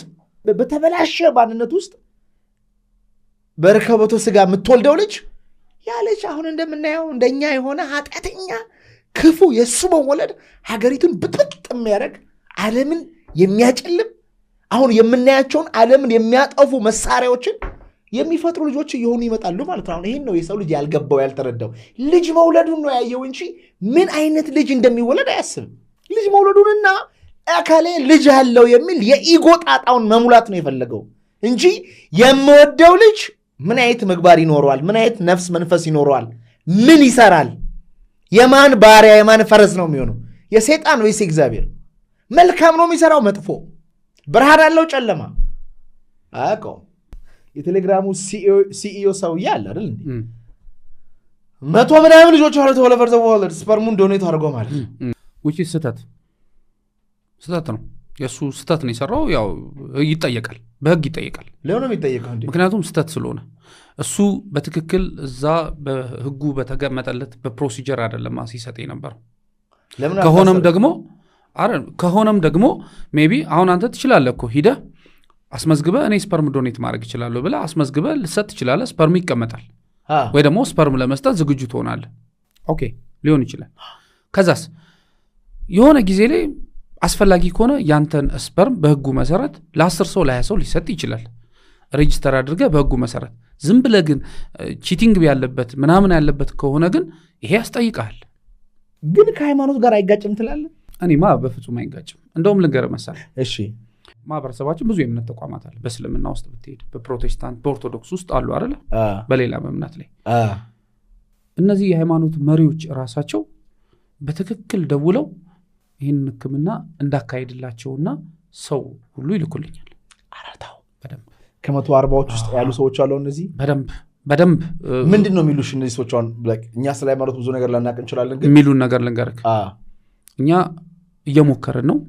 አሁንም እየሞከርን ነው መሞከራችንን በጸሎት አምላካችንን እየጠየቅን ነው ነገር ግን ምናልባት ለነዚህ ሰዎች ለነዚህ ጥንዶች አምላክ በዚህ መንገድ ሂዱ ብሎ ከፈቀደላቸው እኛ በጸሎት እናግዛቸዋለን የሚወለደው ልጅ ብሩክ እንዲሆን ጸሎታችን አይለይም ህክምናውን ቀጥሉ ብለው በጸሎት ታግዞ ያረገዙ ይወለዱ አሉ ሪጀክትም የሚያረጉ አሉ ሁሉም አይደለም አንዳንድ የእምነት ተቋም ደግሞ አይ ይሄ ኃጢአት ነው ብሎ ቶታሊ የሚቀሩም አሉ ማጆሪቲዎቹ ግን ይልኩልኛል የሃይማኖት መሪዎች ራሳቸው በጸሎት እየታገዘ ቅድም ብያለሁ ኮንቴነር ሙሉ ዶላር ቢኖርህ በዓለም አንደኛ ደረጃ የተባለ ኤክስፐርት ዶክተር ጋር ብትሄድ ያቺ ስፐርምና እንቁላል የምትባሏን ቀላቅሎ ነፍስ እንድትዘራ የእግዚአብሔር ፈቃድ እንጂ የዶክተሮቹ ችሎታ አይደለም እዛች ላይ ነው የእግዚአብሔር ፈቃድ ያለው እቺ እንቁላልና ስፐርማ የምትገናኝ ይሄንን ዶክተር ክሬት ማድረግ አይችልም ማንንም ሰው በአለም ላይ ይሄን ማድረግ አይችልም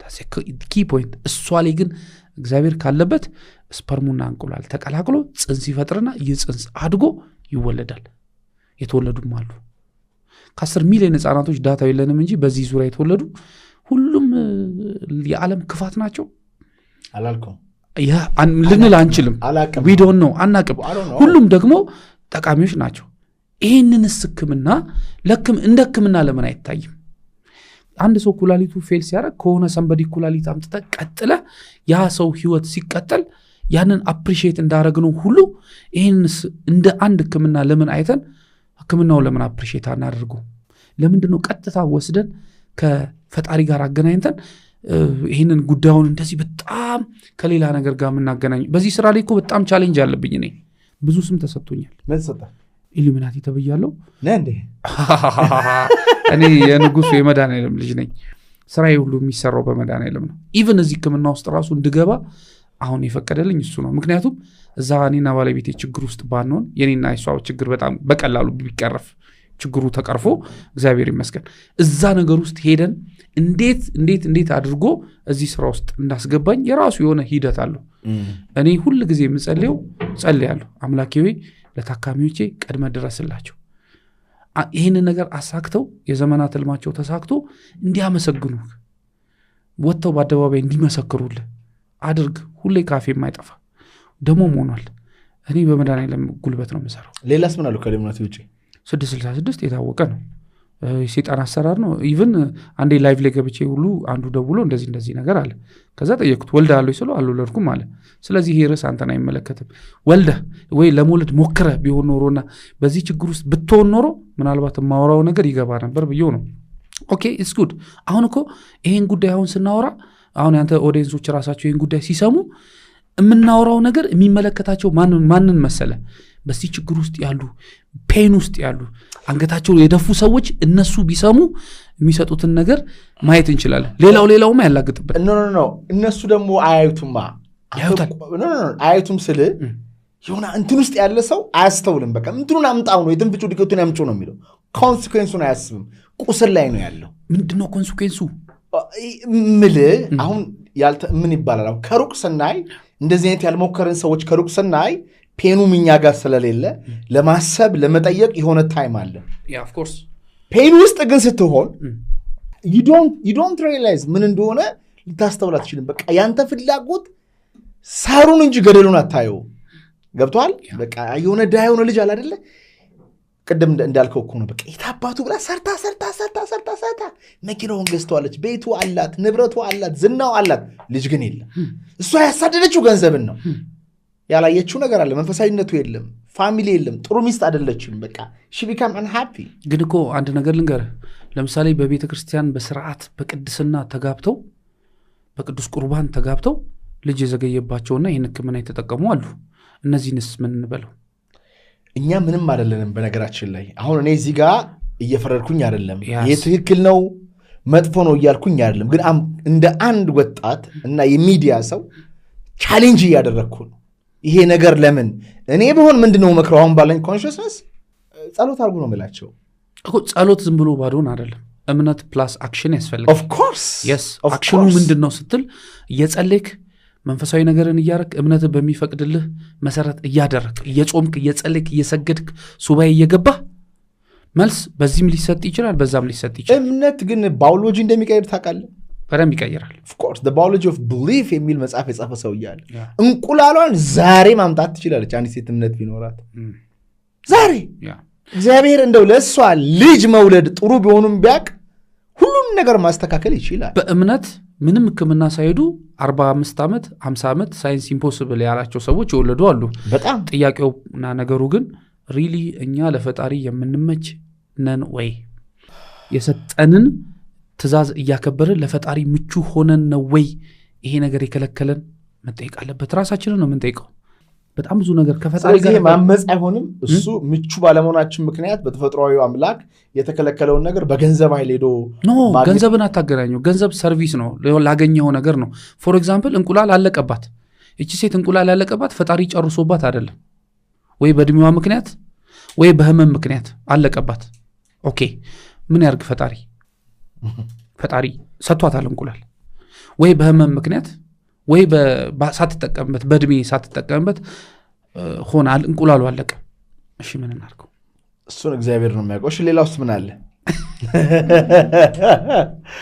ወይ ጉድ አሁን በሀገራችን ይህክምና 10 ዓመት ሆኖታል 10 ዓመት ምናምን ሰምቲንግ ሆኖታል ከተጀመረ አይደል ግን ምንድነው ሞር ፕራክቲስ እየተደረገ ሲሄድ ነው ሰክሰስ ሬቱ ያደገ የሚመጣው ምንድነው መደረግ ያለበት አሁን ይሄ ህክምና በጣም እንዲፈቀድ ከምታገሉ ሰዎች አንደኛው እኔ ነኝ መንግስት ያልፈቀደው ዶነር ልገሳ እንቁላል ልገሳ እና ስፐርም ልገሳ ቢኮዝ በጣም ብዙ ከ20 እስከ 30 ሚሊዮን የሆኑ ጥንዶች ይሄን ህክምና እየፈለጉ ነው ያሉት በዚህ ችግር ውስጥ ነው ችግሩ በፊት የለም ነበረ ግን ሶሳይቲው አልወጣም በዚህ ችግር ውስጥ ነኝ ብሎ አይነግርህም ጥንዶችን ባለመውለዳቸው ምክንያት እኮ ጸጥ ይሏል አንተ ትሄድና አዲስ ነገር የለም እንዴ ምናምናም ትለቻል እነዚህ ሰዎች ወይ ልጅ እምቢ ብሏቸው እየሞከሩ ነው ወይም ለመውለድ አልፈለጉም ወይ ፕላን አይደሉም ብቻ አታውቅም ዞሮ ግን ቀጥታ የምንሄደው ምንድነው ወዲያው እንደተጋቡ የሰርጋቸው ቀን እኮ ነው ቀብድ የሚጀመረው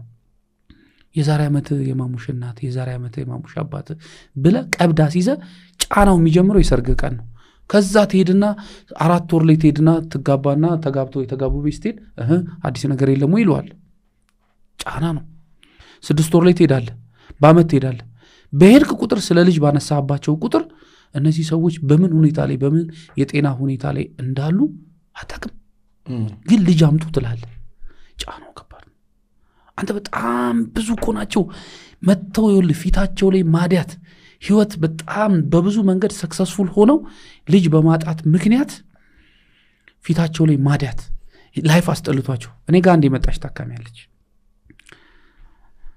አንድ ያለኝ ከተማ ውስጥ ያሉት ፎቅ የሁሉ ሀብቴ ምን አንድ ንፍጣም ልጅ ማስገኘት አቅቶታል ፍቃዱ አለች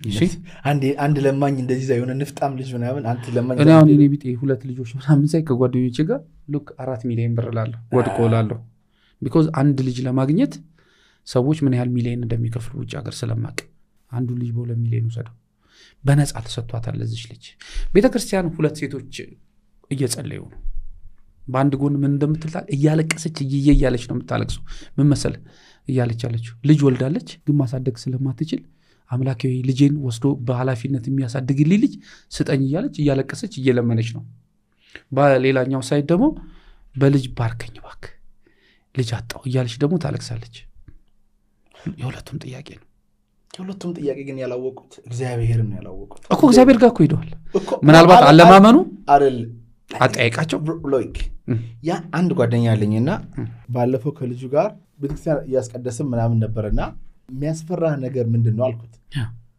ምንም አያስፈራኝም አለኝ የልጅ መታመሰል የኔ ልጅ አይደለም አለ የኔ ልጅ ብዬ ልጄን አልጠራውም የመድኃኒዓለም ልጅ ሁሉ መድኃኒዓለም ቤተክርስቲያን ውስጥ ነበር የመድኃኒዓለም ልጅ ነው አለ ብዙ ሰዎች ልጆቻቸው የነሱ እንደሆነ አድርገው ስለሚያስቡ ነው የሚጨነቁት የሚያለቅሱት አንተ ተወካይ ነው of course ተወካይ ከሆንክ ምንድነው ያስለቅሰ እንዴ ምን ጨካኝ እንኳን አንተ ስለ ልጅ ታለቅሳለህ እሱ በማህፀን ቋጥሮ ለወለደው ልጅ የሚያደርገው ጠፍቶ የሚበላው አጥቶ ነው አንተ የምታለቅሰው ፈሪ ስጋት ውስጥ ስላለ ነው እንጂ መቼ ሳያበላው አኖር አንተ ነው ያኖርከው ለራስ እንኳን ኬት እንደመጣ ማታቅ የት እንደምትሄድ ማታቅ መጻጉ የሆንክ ሰውዬ ልጅን ትላለህ ኧረ በእናትህ እግዚአብሔር መላእክቶቹ ባይጠብቁ ኖሮ አንዳችንም አንድ ሰከንድ አንኖርም አንድ ቀን አይደለም ብላችሁ ይሄ ያለማወቅ ነው ለምን እግዚአብሔር ለሁሉ ልጅ ላይ ስለሚሉ እኔ ልጅን አልብሽው እኔ አስተምሬው እኔ መክሬው እኔ ገዝሽው አይሆንም ለዚህ ነው ከተማችን ውስጥ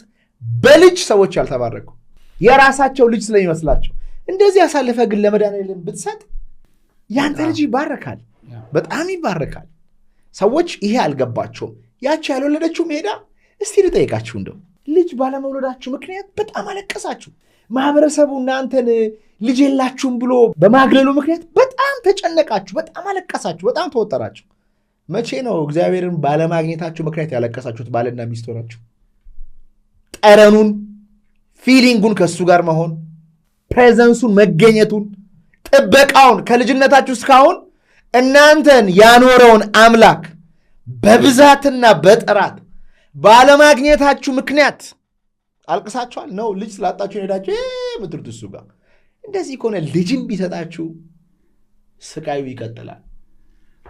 እግዚአብሔርን ብትይዙት ግን በልጅ ይባርካችኋል። መለቀስ ያለበት አምላኬ ከኔ ርቋል ብለህ ነው ማልቀስ ያለበት። የማህበረሰቡን ክብር ለማግኘት ልጅ ለማግኘት ንብረት ለማግኘት አይደለም መለቀስ ያለበት። የእግዚአብሔርን እርዳታና ከሱ ጋር ኮንሽስ የሆነ ኮንታክት ብታገኝ ይነዋት እንዲሁም ልጅ አይናፍቅህ። የእግዚአብሔር ፍቅር በልቡ እየሞላ የዓለምን ጠፊነት እያስታወሰ እየረካ እንደ ፀሐይ እንደ አብሪ ኮከብ ትሆናለህ። እሱስ ደግሞ የምትደሰትበትን ልጅ ይሰጣል። የምትረካበትን ችግርን የሚያቀልል በወንጀል በሱስ የማይታሰር ስምህንም ያስጠራ። እኔ አንዳንድ ነገር ለመሰየምልና ማን ያዘዋል ብቻ አድርጌ የአባቴ ስም መግባት አለበት ብላለሁ። ማን ያዘዋል እሸቱ ሬስቶራንት፣ ማን ያዘዋል እሸቱ ዩቲዩብ፣ ማን ያዘዋል እሸቱ ሪትሪት ሴንተር ማድረግ እፈልጋለሁ። ለምን? የአባቴ ልፋትና ጸሎት ነው እዚህ ያደረሰኝ። አይነው እንዴት እንደሚባርከኝ እንዴት ጸሎት እንደሚያደርግ አውቃለሁ። ስለዚህ ስሙን ለምንድን ነው ማስቀረው? ከፈለኩ በስሙ ሰይመል። አያቴም እንዲሁም በጣም መንፈሳዊ ሰው ነበር። አባቴ ሲነግረኝ ትልቅ መንፈሳዊ ሰው ነበር የአባቴ አባት። ሰውን ባስጠራ ደስ ይለኛል። ሰዎች ይህን ማወቅ አለባቸው። ምን አይነት ልጅ ነው የሚሰጥ? ዓለምን እንደ ፈርዖን አይነት ልጅ ነው የሚሰጥ ወይስ እንደ ሳምሶን ያለ ሰው ወይም እንደ ሙሴ ያለ ልጅ ነው የሚሰጥ? ምን አይነት ልጅ ነው የሚሰጥ? ምንም ልጅ ይሁን ኦኬ፣ ውለድ፣ መብትህ ነው። ከእግዚአብሔርም በተፈጥሮም ውለድ፣ በጉድፍቻም ውለድ፣ በሕክምና በመታገዝም ውለድ። it's gonna be disastrous። ይሄ ነው የሚገባኝ ነገር ማለት ነው። I understand። እግዚአብሔር ግን ቀን አለው። ሁሉ ጊዜ እኔ በህይወቴ ምን እንደገባኝ ልንገርህ። እኔ የምፈልገው ነገር አለ፣ የምፈልግበት ታይም አለ። እግዚአብሔር ደግሞ ለእኔ የሚፈልገው ነገር አለ፣ እሱ የሚፈልግበት ታይሚንግ አለ። በራሴ ማቋረጫ እጄ መውሰድ እችላለሁ። የእሱን ታይሚንግ ጠብቄ ደግሞ ቀስ ብዬ መሄድ እችላለሁ።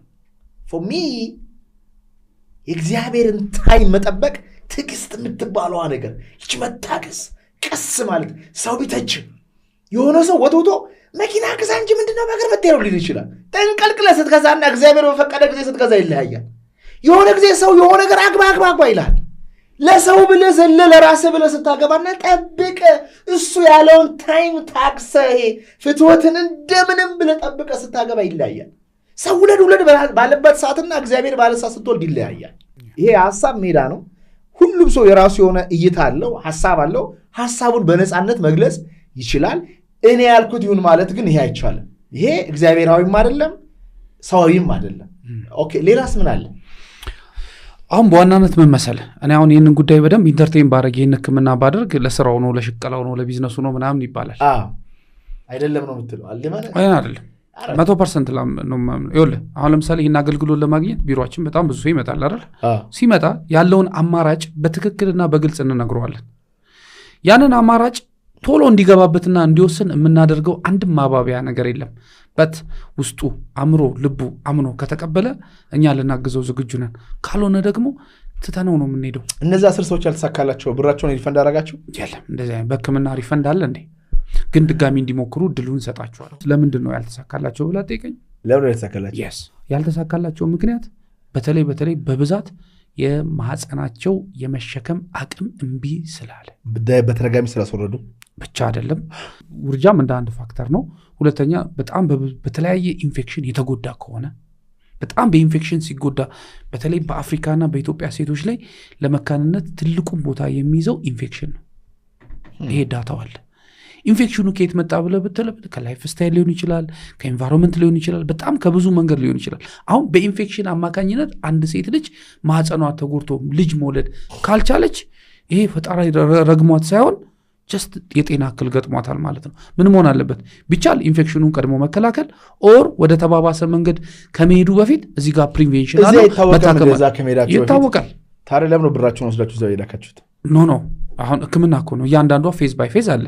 እዛ ስደርስ ብለድ ቴስት አለ፣ ኢንቨስቲጌሽን ይደረጋል አሁን ፕሮቶኮሉ እንዴት እንደሆነ ልንገርህ ከተፈቀደልኝ እዚህ ከመሄዳቸው በፊት ባልና ሚስት ይመጣሉ እዚህ እሷ 11 አይነት ምርመራ እንድትመረመር ይደረጋል ባልየው 5 አይነት ምርመራ እንዲመረመር ይደረጋል ያን የምርመራ ውጤት እንዳመጡ ቀጥታ እኛ ወደ ህንድ ሆስፒታል እንልከዋለን የህንድ ሆስፒታል ዶክተሮች እነዛን ውጤቶች ያያሉ 3 ዶክተሮች ናቸው ባለሙያዎች የሚያዩት አንድ የኢንፈርቲሊቲ ዶክተር ሁለተኛ ኢምብሪዮሎጂስት ማለት እንቁላልና ስፐርምን በደም የነሱ ኤክስፐርት ሶስተኛ ደግሞ የማህፀንን የሚያዘጋጅ ኢንዶሜትሪያል ፕሪፓሬሽንን የሚሰራ የሰርጂን ባለሙያ እነዚህ 3ቱ አንድ ላይ ውጤቱን ያዩና በውጤቱ በመነሳት ምን አይነት ገንዘብ እንደሚከፍሉ ምን ያህል ቀን እንደሚቆዩ ህክምናቸው ምን አይነት እንደሆነ ለሚከፍሉት ገንዘብ ላይ ፓኬጁ የሚይዝላቸው ምንድነው የማይዝላቸው ምንድነው ተብሎ ሙሉ ፓኬጅ ትሪትመንት ፕላን ይላክልኛል ሲላክ ያንን ፕሪንት አረግና ባልና ሚስቶች ይመጣሉ ባለሙያም አለ እንዳልኩ እኔ ዶክተር አይደለሁም ይሄን ህክምና ኮኦርዲኔት ማድረግ ነኝ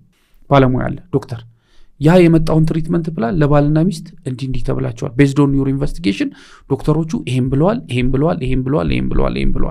ወረቀቱን ነው የምንሰጠው የማሰቢያ ጊዜ እንፈልጋለን ካሉ ይወስዱና ወረቀቱን ከግል ዶክተሮቻቸው ጋር ዲስከስ ያደርጋሉ is it real or not ውጤቴና እነሱ ፕሮፖዝ ያደረጉን ትሪትመንት ፕላን አንድ ነው ወይ ብለው አንዳንዶቹ በዛው ይቀራሉ አንዳንዶቹ ደግሞ አክሴፕት አድርገው ልክ እንደመጡ ህጋዊ ውል እናዋውላቸውና ቀጥታ ይዘናቸው ሄደን እዛ እንደገና ሲደርሱ እንደገና ይመረመራሉ ኢትዮጵያ የላኩትና እዛ የተመረመሩት ማች ካደረገ ህክምናቸው ይቀጥላል አዳዲስ ነገር ካለ ደግሞ ትንሽ የፕሮቶኮል ቼንጅ አለ ማለት ያለ ምንድነው ሰዎች ይህን ህክምና ለማድረግ በፋይናንስ በሳይኮሎጂካል በቦዲ በእንደዚህ ዝግጅት አድርገው እንጂ የምትሄደው ዝም ብለህ ተነስተህ የምትሄድበት ህክምና ዲማንዱ ግን ሃይ ነው እናንተ ቢሮ ብዙ ሰዎች ይመጣሉ በጣም በተለይ እኔ ጋር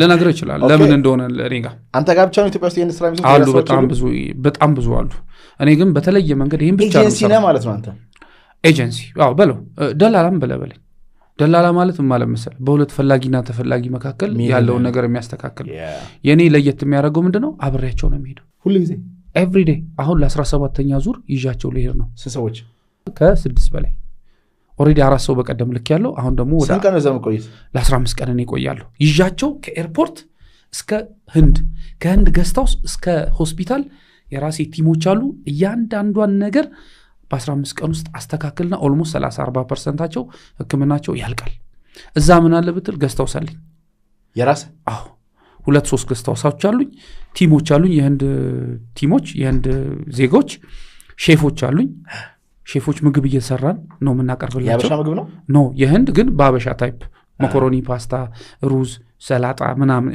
የማናቀውንም የህንዱን እያዘጋጀን ለምን ምግቡ ራሱ ከህክምናው ጋር አብሮ ስለሚሄድ የተከለከለ ምግብ እንዲበሉ አንፈቅድላቸው እሱ ይሆናል ከገስታውስ ደግሞ ሆስፒታል ድረስ ደግሞ ሰዎች አሉ ሆስፒታል ስቴ ደግሞ ሀበሻ ደግሞ አለች ከገስታውስ ወደዛ መሰለኝ ሀበሻ ነው ቬሪ ኒር ገስታውሱ እዚህ ጋር ነው ሆስፒታሉ እዛ ጋር ነው ቬሪ ኒር ታካሚ ደግሞ ሶዛ ምግብ ምናምን የሚሰሩት ግን ሀበሻ ነው ሰዓራትን በላለን እየተዘጋጀ እንዳዮች ናቸው ግን ያውቁታል የኛን ምግብ ጨጨብሳ ቂጣው ያውቃሉ እንጀራው ይጋግሩልናል እንደዚህ ያለ ሳይሆን ምን መሰለ ሰው ታካሚ ለዚህ ጉዳይ ሲሄድ እንዳይጉላላ አሁን ለህክምና ብለ ሄደ ስለ ገስታውስ ስለ ምግብ ምናምን መጨነቅ የለበት በነገራችን ይሄ ህክምና that's why I said you like የቢዝነስ ሰው ነው ያልኩ ለዛ ነው ምክንያቱም ትልቁ ነገር ሰው ሀገር ስትሄድ እኔ ጃፓን ሄጄ ነበር ባለፈው ሰው አብረውን የወሰዱን ሰዎች የሚገራረሙ ጋይዶችን አገናኝተውናል ቀጥረውልናል እና ቋንቋውን ይችሉታል ይሄ መግዛት ፈልግ ይወስዱናል ይሄ እዚህ ጋር ያለው ይወስዱናል ይነግሩናል እና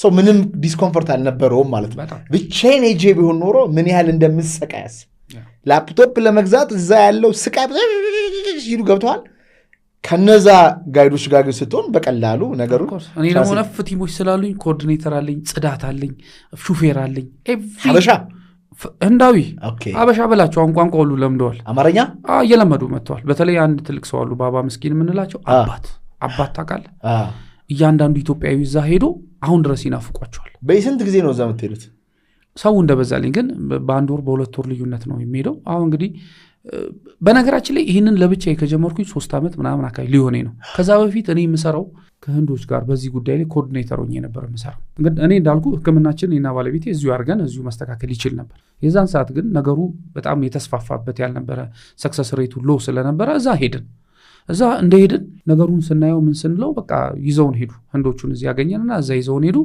ህክምናችን አረጋን የዛን ሰዓት ግን ምን አይነት ህክምና እንደዛሬው እንደሚደረግ ማቅል ጉዳይ የለም ፌል አረጋ እዚህ መጣን ፌል አረጋ የከፈልነው ብር ከብድርና ቁጠባ ተበድረን የከፈልነው አዛታይ ያ ሁሉ አርጎ ፌል አረጋ እግዚአብሔር ግን ደግ ስለሆነ ቅድም ምናልባት ለዚህ ስራ ምናልባት ፈጣሪ አስቶኛል ስለ I was a teacher for the last 10 years መምህርነቴን ትቼ ሌላ በራሴ እንቅስቃሴ ውስጥ ነበርኩ ይሄ ችግር መጣ ለዚህ ችግር ሶልቭ ላረግ ሲሄድ ነው እንግዲህ ህንዶቹን አግኝቼ ለምን ኢትዮጵያ ውስጥ እንደዚህ አይነት ነገር እየሰራን ስለሆነ ለምን ኮኦርዲኔት አታረግልንም አሉኝ ኦኬ አሉኝና በቆንጆ ደሞዝ ቀጠሩኝ 5 አመት ከነሱ ጋር ስሰራ ግን ዝም ብዬ እነሱ ተላላኪ ምናምን አልነበርኩም አነብ ነበር በጣም ብዙ ስለ ጉዳዩ ስለ ህክምናው አንዳንድ ይዘሂድ ሁሉ ሲሉኝ ሄጄ ሳይ ጉዳዩ ምንድነው ስል ሁሉም ነገር ያስደነግጠኛል ስቲል እስከዛሬ ድረስ ያስደነግጠኛል ውስብስብ ስለሆነ ህክምናው ማለት ነው ያልጠበቀው ነገር መቶ ብሎክ ያረጋግባል ከዛስ ልክ በ5 አመት ውስጥ ወደ 180 ሰዎች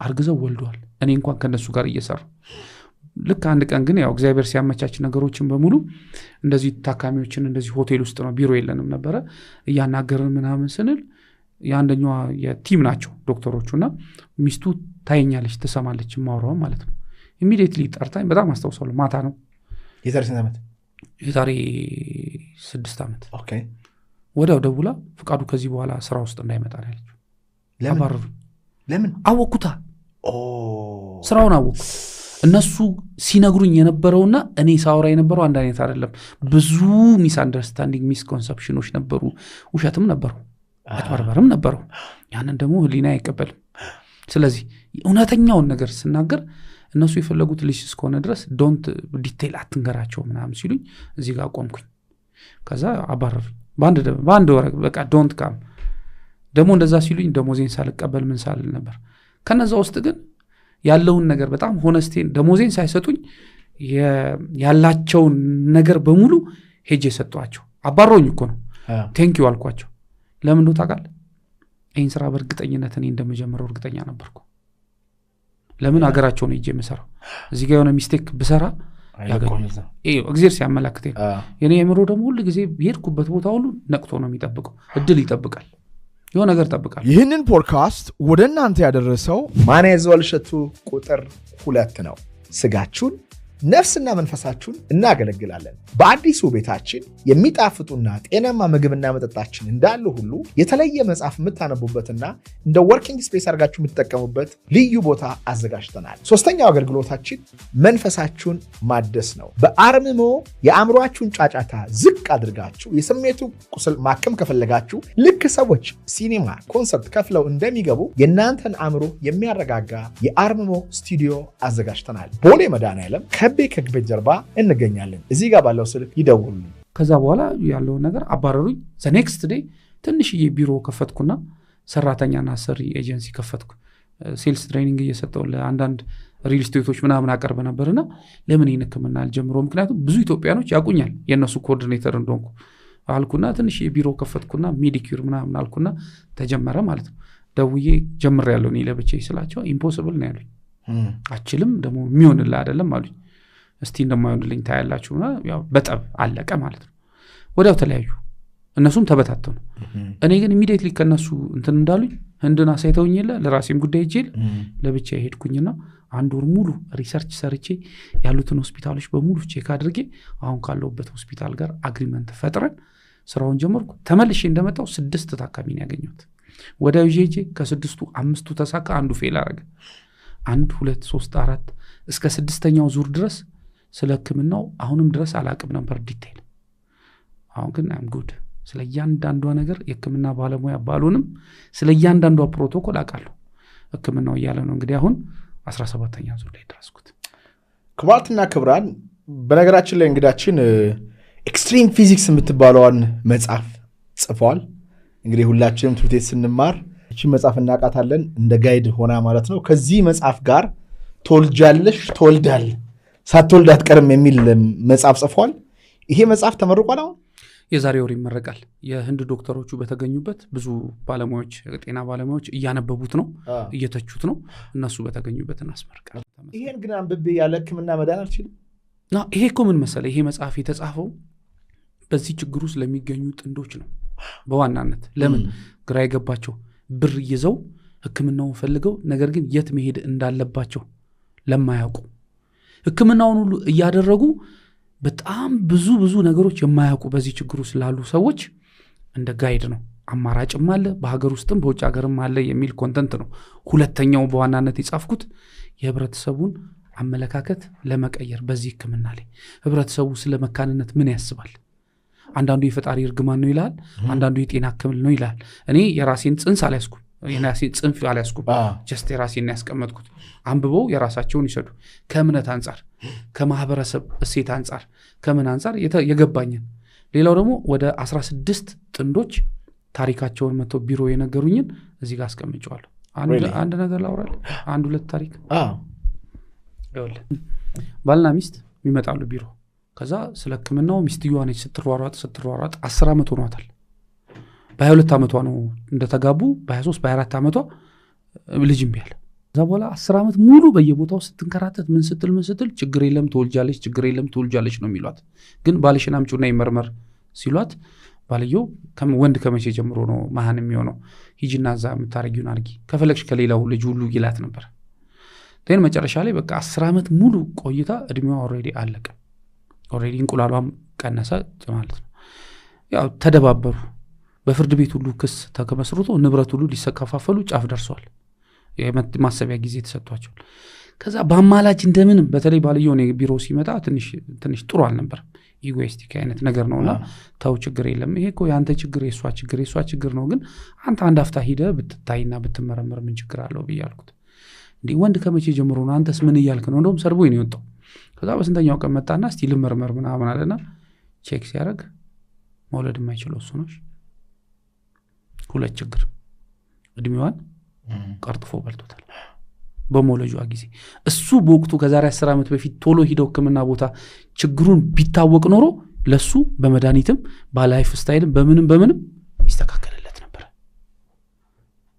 ይቀርበልኝ ብሎ ነው እንግዲህ በጣም ብዙ ነገር የተፈጠረው ብዙ ወደ 16 ታሪኮች ከዛ ግን ሄዱ ወለዱ በደንብ መንታ they are happy በጣም ብዙ ታሪክ አለው ማለት የነገሩኝን ማለት ነው ፕራይቬሲያቸውን በተጠበቀ ብዙ የሚያስገርም የሚያስደንቅ አንድ ደግሞ የመኪናና የቤት ቁልፍ ሽልማት ስጦታ ይሰጣታለች ለማን ለሚስቱ እንዴት እንደሆነ ልንገርክ ያው ህክምናቸው መጡ አደረጉ ችግሩ የሷ ነው ያው ታወቀ ከዛ ሄደች ይዛቸው ሄድኩኝ ከዛ አርግዛ መጣች ምናምና የክርስትናው ጊዜ በቃ ተጠራው ነኝ ብዙ ጊዜ አልሄድም ኮንታክቴም መሄድ አልፈልግም ብዙ ጊዜ ለምን ደስ አይልም እኔ አሁን ይሄን እንደምሰራ ብዙ ጊዜ ሰው ሲታወቅ አብሬያቸው ሰውን ምናምን ብሎ እንዳይሆን በጣም በነገራችን ላይ የአንድም ታካሚ ፎቶ የለኝም ከስማቸው በስተቀር ምክንያቱም ፕራይቬሲው መጠበቅ አለበት ገና ስለ ህክምናው ህብረተሰቡ ስለንት ስላለ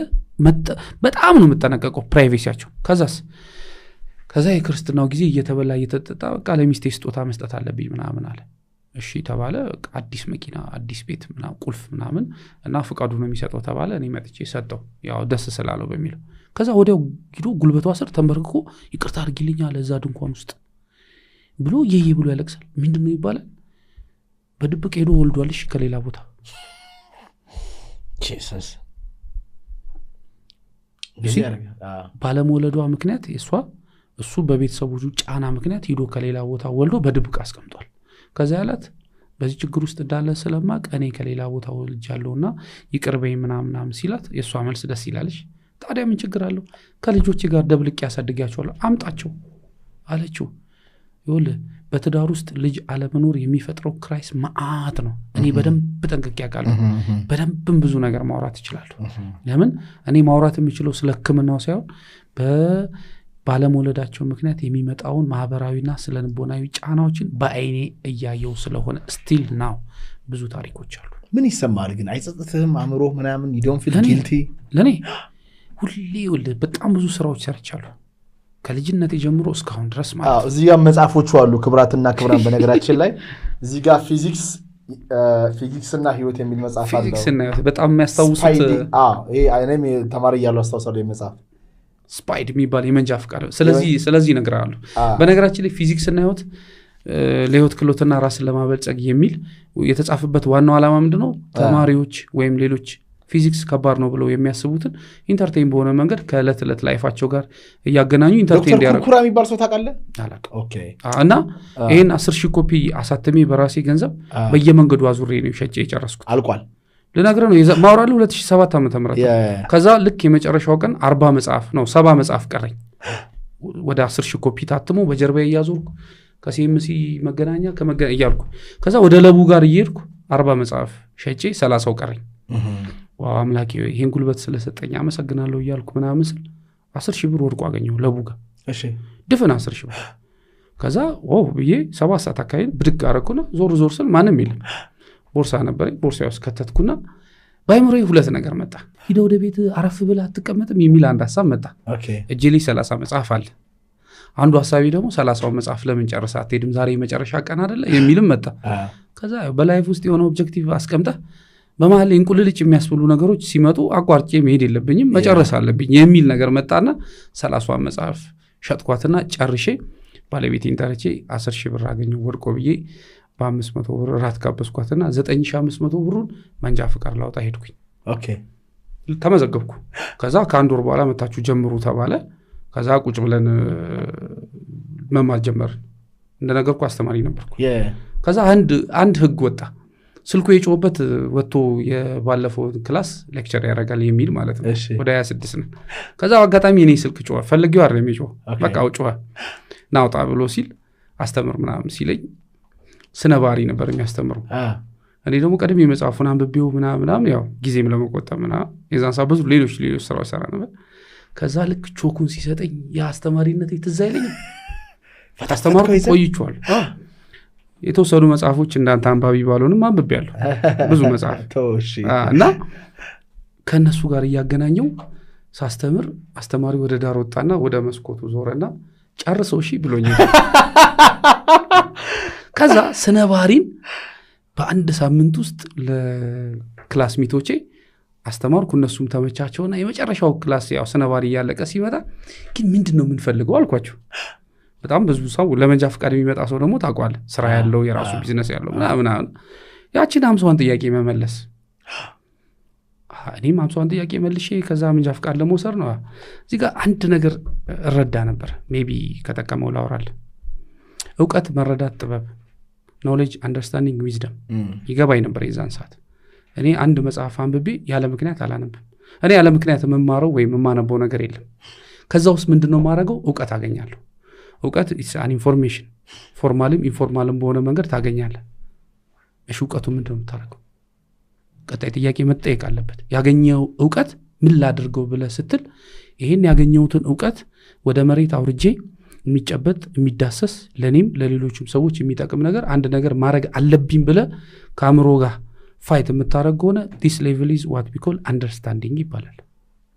ዕውቀቱን እንዴት አድርጌ ወደ መሬት አውርጄ የሆነ ነገር ልፍጠርበት የሆነ ነገር ላርግበት ብለህ ከአእምሮ ጋር የምታወርደው የምታወጣው ግብግብ አንደርስታንዲንግ ተብሎ ይጠራል። ዕውቀቱ ኢንፎርሜሽኑን መያዝ ነው። ኢንፎርሜሽን you can get anywhere ፎርማልም በኢንፎርማልም what to do with the information በኢንፎርሜሽኑ ምንድነው ማድርገው ብለህ ከአእምሮ ጋር ነው። በምሳሌ ያስረዳለሁ ችግር የለም።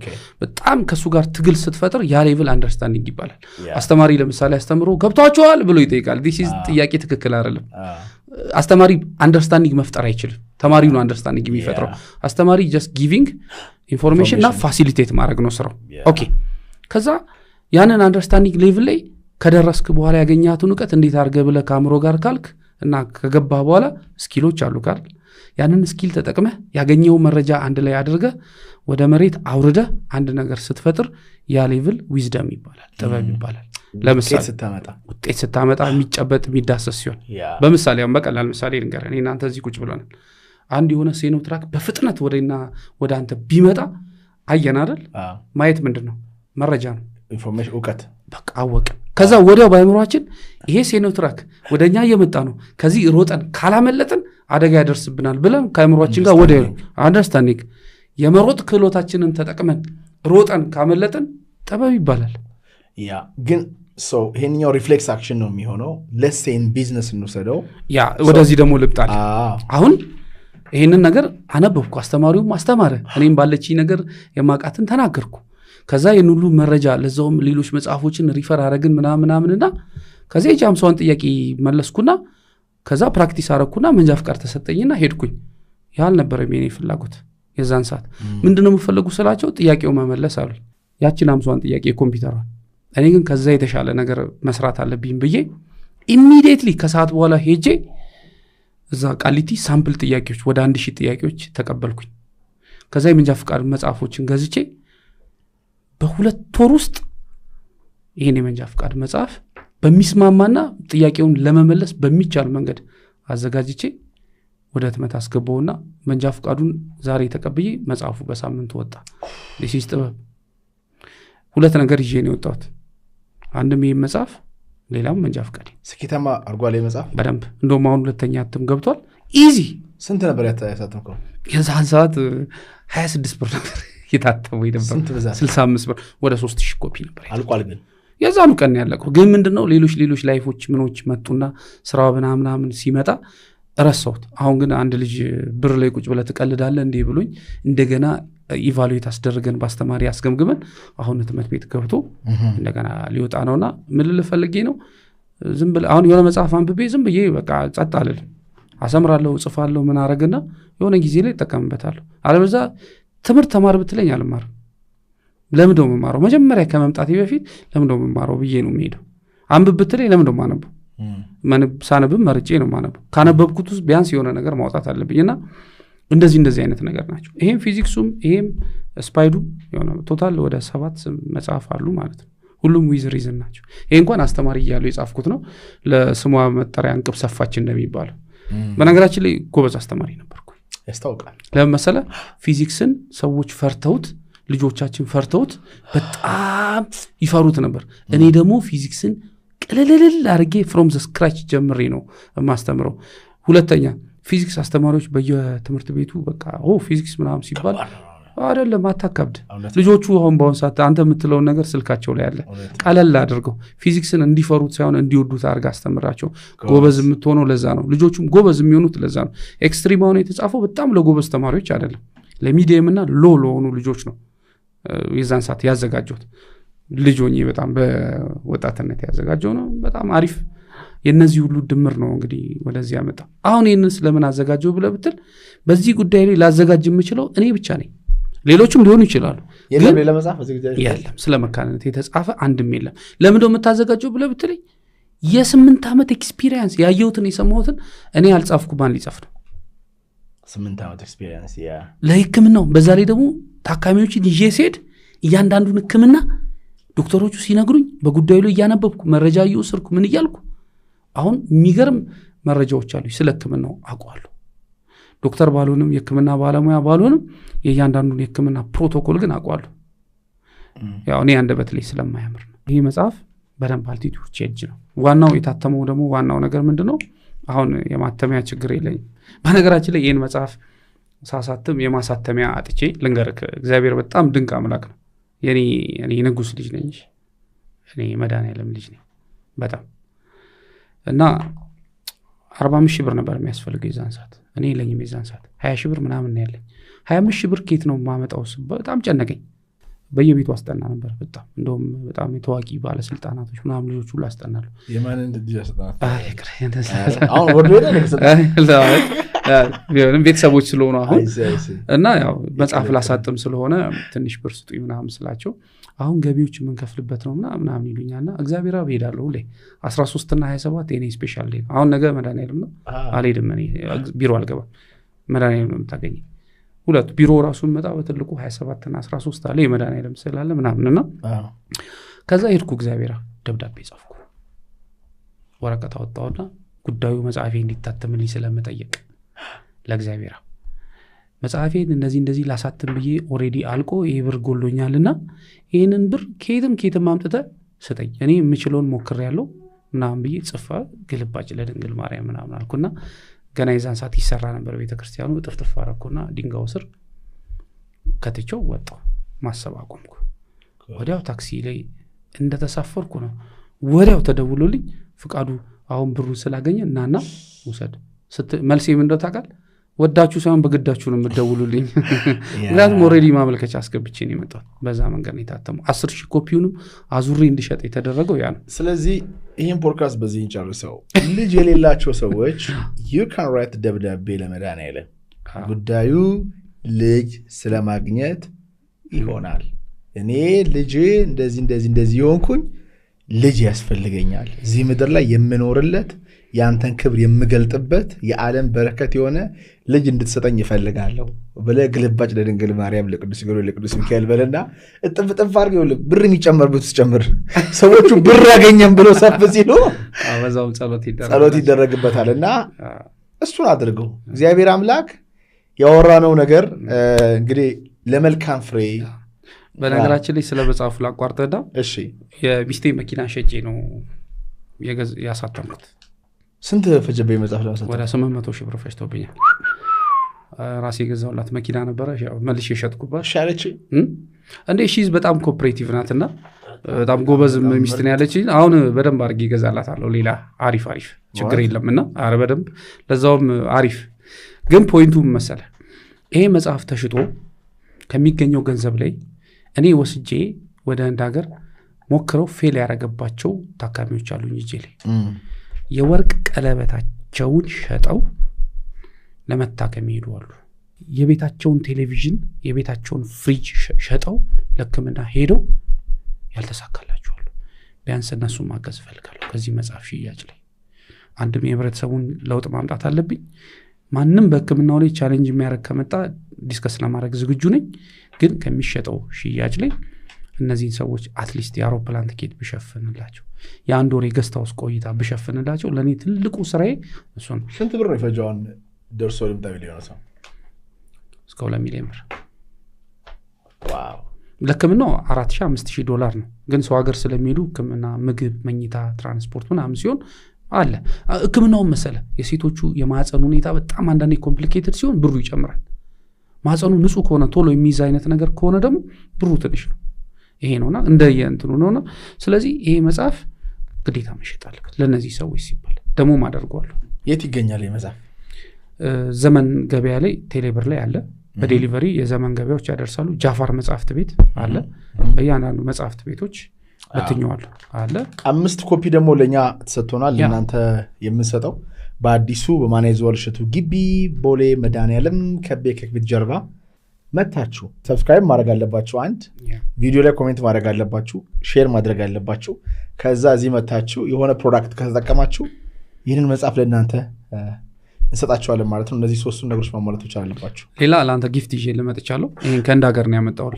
ዊኒንግ ዊዝ AI 50 ways leaders use ChatGPT and Copilot to success with at workplace ይላል I think አንተ አሪፍ ስለሆንክ በዚህ ነገር ላይ ለአንተ ጊፍት ሰጥቻለሁ ነገር ግን አንድ ቃል ግባልኝ በሚቀጥለው ጊዜ በዚህ ህክምና ላይ በደንብ ተዘጋጅተህ በደንብ አድርገህ ለሃርድ ዲስከሽን ወንደርፉል እንደዚህ ስላልከኝ ከልብ አድርጌ አመሰግናለሁ ዋው this is good AI መጣች በመጽሐፍ በጣም so good ሰፖርቲቭ ይሆናል በጣም ሰፖርቲቭ ይሆናል በያስባለሁ ጃፓን ሄጄ ChatGPT Gemini ምናምን የሚል መጽሐፎቹን አየሁ በእነሱ ሀገር ቋንቋ እና አብሮኝ የነበረ ልጅ ነበርና ሲነግረኝ እዚህ ሀገር መጽሐፍ ነው አለ አሁን AIን ምናቅ ይመስለናል ግን አናቀውም አሁን ይሄን መጽሐፍ በእርግጠኝነት ሳነበው ብዙ ሚስጥር አንደርስታንድ አደረጋለሁ ለራሴ ስራ በጥሩም በመጥፎም ማለት ነው ብቻ ግን ከልብ አድርጌ አመሰግናለሁ ሄይ ይሄ ፖድካስት አላበቃም እሺ ይሄ ፖድካስት አላበቃም ተንጠልጥሎ ነው ያለው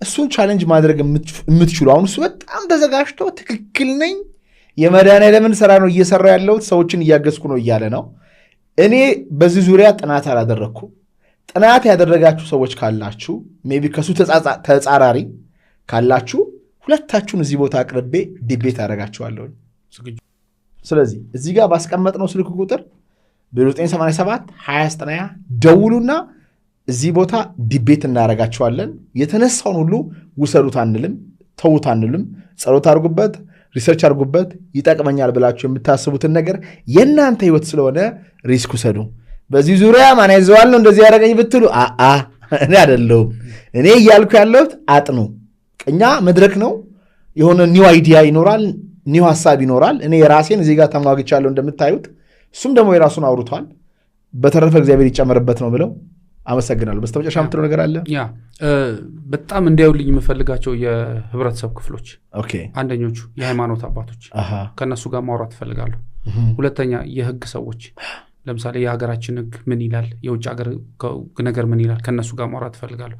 ሶስተኛ የማህበረሰብ አጥኞች በዚህ ጉዳይ ላይ በህክምናው ዙሪያ በደንብ ምን ያህል ገብቷቸዋል። አራተኛው የስነ ልቦና ባለሙያዎች ባለመውለዳቸው ምክንያት ምን ያህል ሶሳይቲ ነው የስነ ልቦና ጫና እየደረሰበት ያለው፣ እንዴት እንርዳቸው፣ ከነሱ ጋር ማውራት ፈልጋለሁ። እንደገና በዚህ ላይ እየተማሩ ያሉ አሉ፣ በጣም ብዙ ዶክተሮች በዚህ ህክምና ላይ እየተማሩ አሉ፣ ከነሱ ጋር ማውራት ፈልጋለሁ። ገና አልተሰራም፣ አልተነካም ጭራሽ። ዲማንዱ በጣም ብዙ ነው፣ አቅርቦቱ በጣም ትንሽ ነው። ይሄን ደግሞ በየጤና ተቋማቶች ብትሄድ በደንብ ታገኘዋለህ። ስለዚህ ከነሱ ጋር ማውራት ደስ ይለኛል። ከህክምና ባለሙያዎች ጋር ግን አልችልም፣ ምክንያቱም እኔ የህክምና ባለሙያ ስላል አይደለም። ከነዚህ ጋር ማውራት እችላለሁ። ሌላው በመጨረሻ ምልህ ያው እድሉን ሰተኝ ያለኝን ሐሳብ እንዳቀርብና እንደው ለመለኮስ ያህል እድሉን ስለሰጠኝ እጅግ በጣም አርጌ ነው ማመሰግነው። በነገራችን ላይ አንተ ድሮ ዓለም ሲኒማ ትሬኒንግ ስሰጥ እየመጣው ወስድ ነበር። መጨረሻው ጊዜ ላይ ራሱ ከዚህ በኋላ አልመጣም ብዬ ሁሉ አግኝቼ ካወርቼ ነበር። አራታው አልመጣም ማለት ለምን? ይሄን መጽሐፍ ሸጬ ምናምን አልመጣም። በቃ እኔ ጋር ያሉት መረጃዎች አሉ። ፕሮብሌም ምንድነው? ያሉኝን መረጃዎች እንዴት አርጌ ወደ መሬት ማውረድ ነበር አይደል? ነግሬክ ነበር። ያው ብዙ ሰው ስላገኘ እና ምናልባት በሆነ ስራ ነው የምንገናኘው ብዬ ነው የወጣሁት። የዛ ቆይቷል። የዛን ሰዓት ግን ምንድነው ቁጭ ብዬ በጣም ጸልያለሁ። እግዚአብሔር አምላክ ከውስጥ ያለውን ነገር አውጣና ወደፊት እንድጠቀም ነውና ከዛ ሁሉ ማአት ሙከራዎች እዚህ ጋር አድርጎኛል። ይሄ ስራ ደሜ ውስጥ ገብቷል። ማንም ሰው አያስቆም። ምክንያቱም አውዝ ፔሸንት ቴስቲሞኒ ያለኝ ስራውን በአግባቡ እየሰራው ነው። ዊዝ ሰክሰስ በጣም ብዙ ሰዎች ከውጭ ሀገር እየደወሉ ይህን ህክምና ለማግኘት እኔን ለማግኘት እየመጡ ነው። which means እግዚአብሔር ለዚህ መንገድ አሽቶኛል። የሱ ፍቃድ እስካለበት ድረስ ብቻ ነው የምሰራው። ሁሌ ጸልያለሁ እና ይሄንን ነገር እንድናገርና ነገሮችን ስላመቻቸልኝ በጣም ቴንክ ዩ ሶ ማች። ኢነርጂንም እንዳወጣ አድርገኛል ከድሮም ጀምሮ በትሬኒንግም በምንም አሁንም ደግሞ ሞር ግን ጀመረን እንጂ አልነካንም። ኦብቪየስሊ ጠራሃለው ከሰዎች ጋር ሲሆን ደግሞ ይበልጥ እያየን ጥሩ መጥፎ ነገሩን እያደረግን እንሄዳለን። እኔም ከልብ አድርጌ አመሰግናለሁ። ሰዎችን ለመርዳት ለይሄን መጽሐፍ ስለጻፍክ ስለሰማችሁን ከልብ አድርገን እናመሰግናለን። በቀጣይ ጠቃሚ ፖድካስት እስክንገናኝ ድረስ እግዚአብሔር አምላክ ሁላችሁንም በቸር ያቆያችሁ። ቴንክ ዩ ሶ ማች።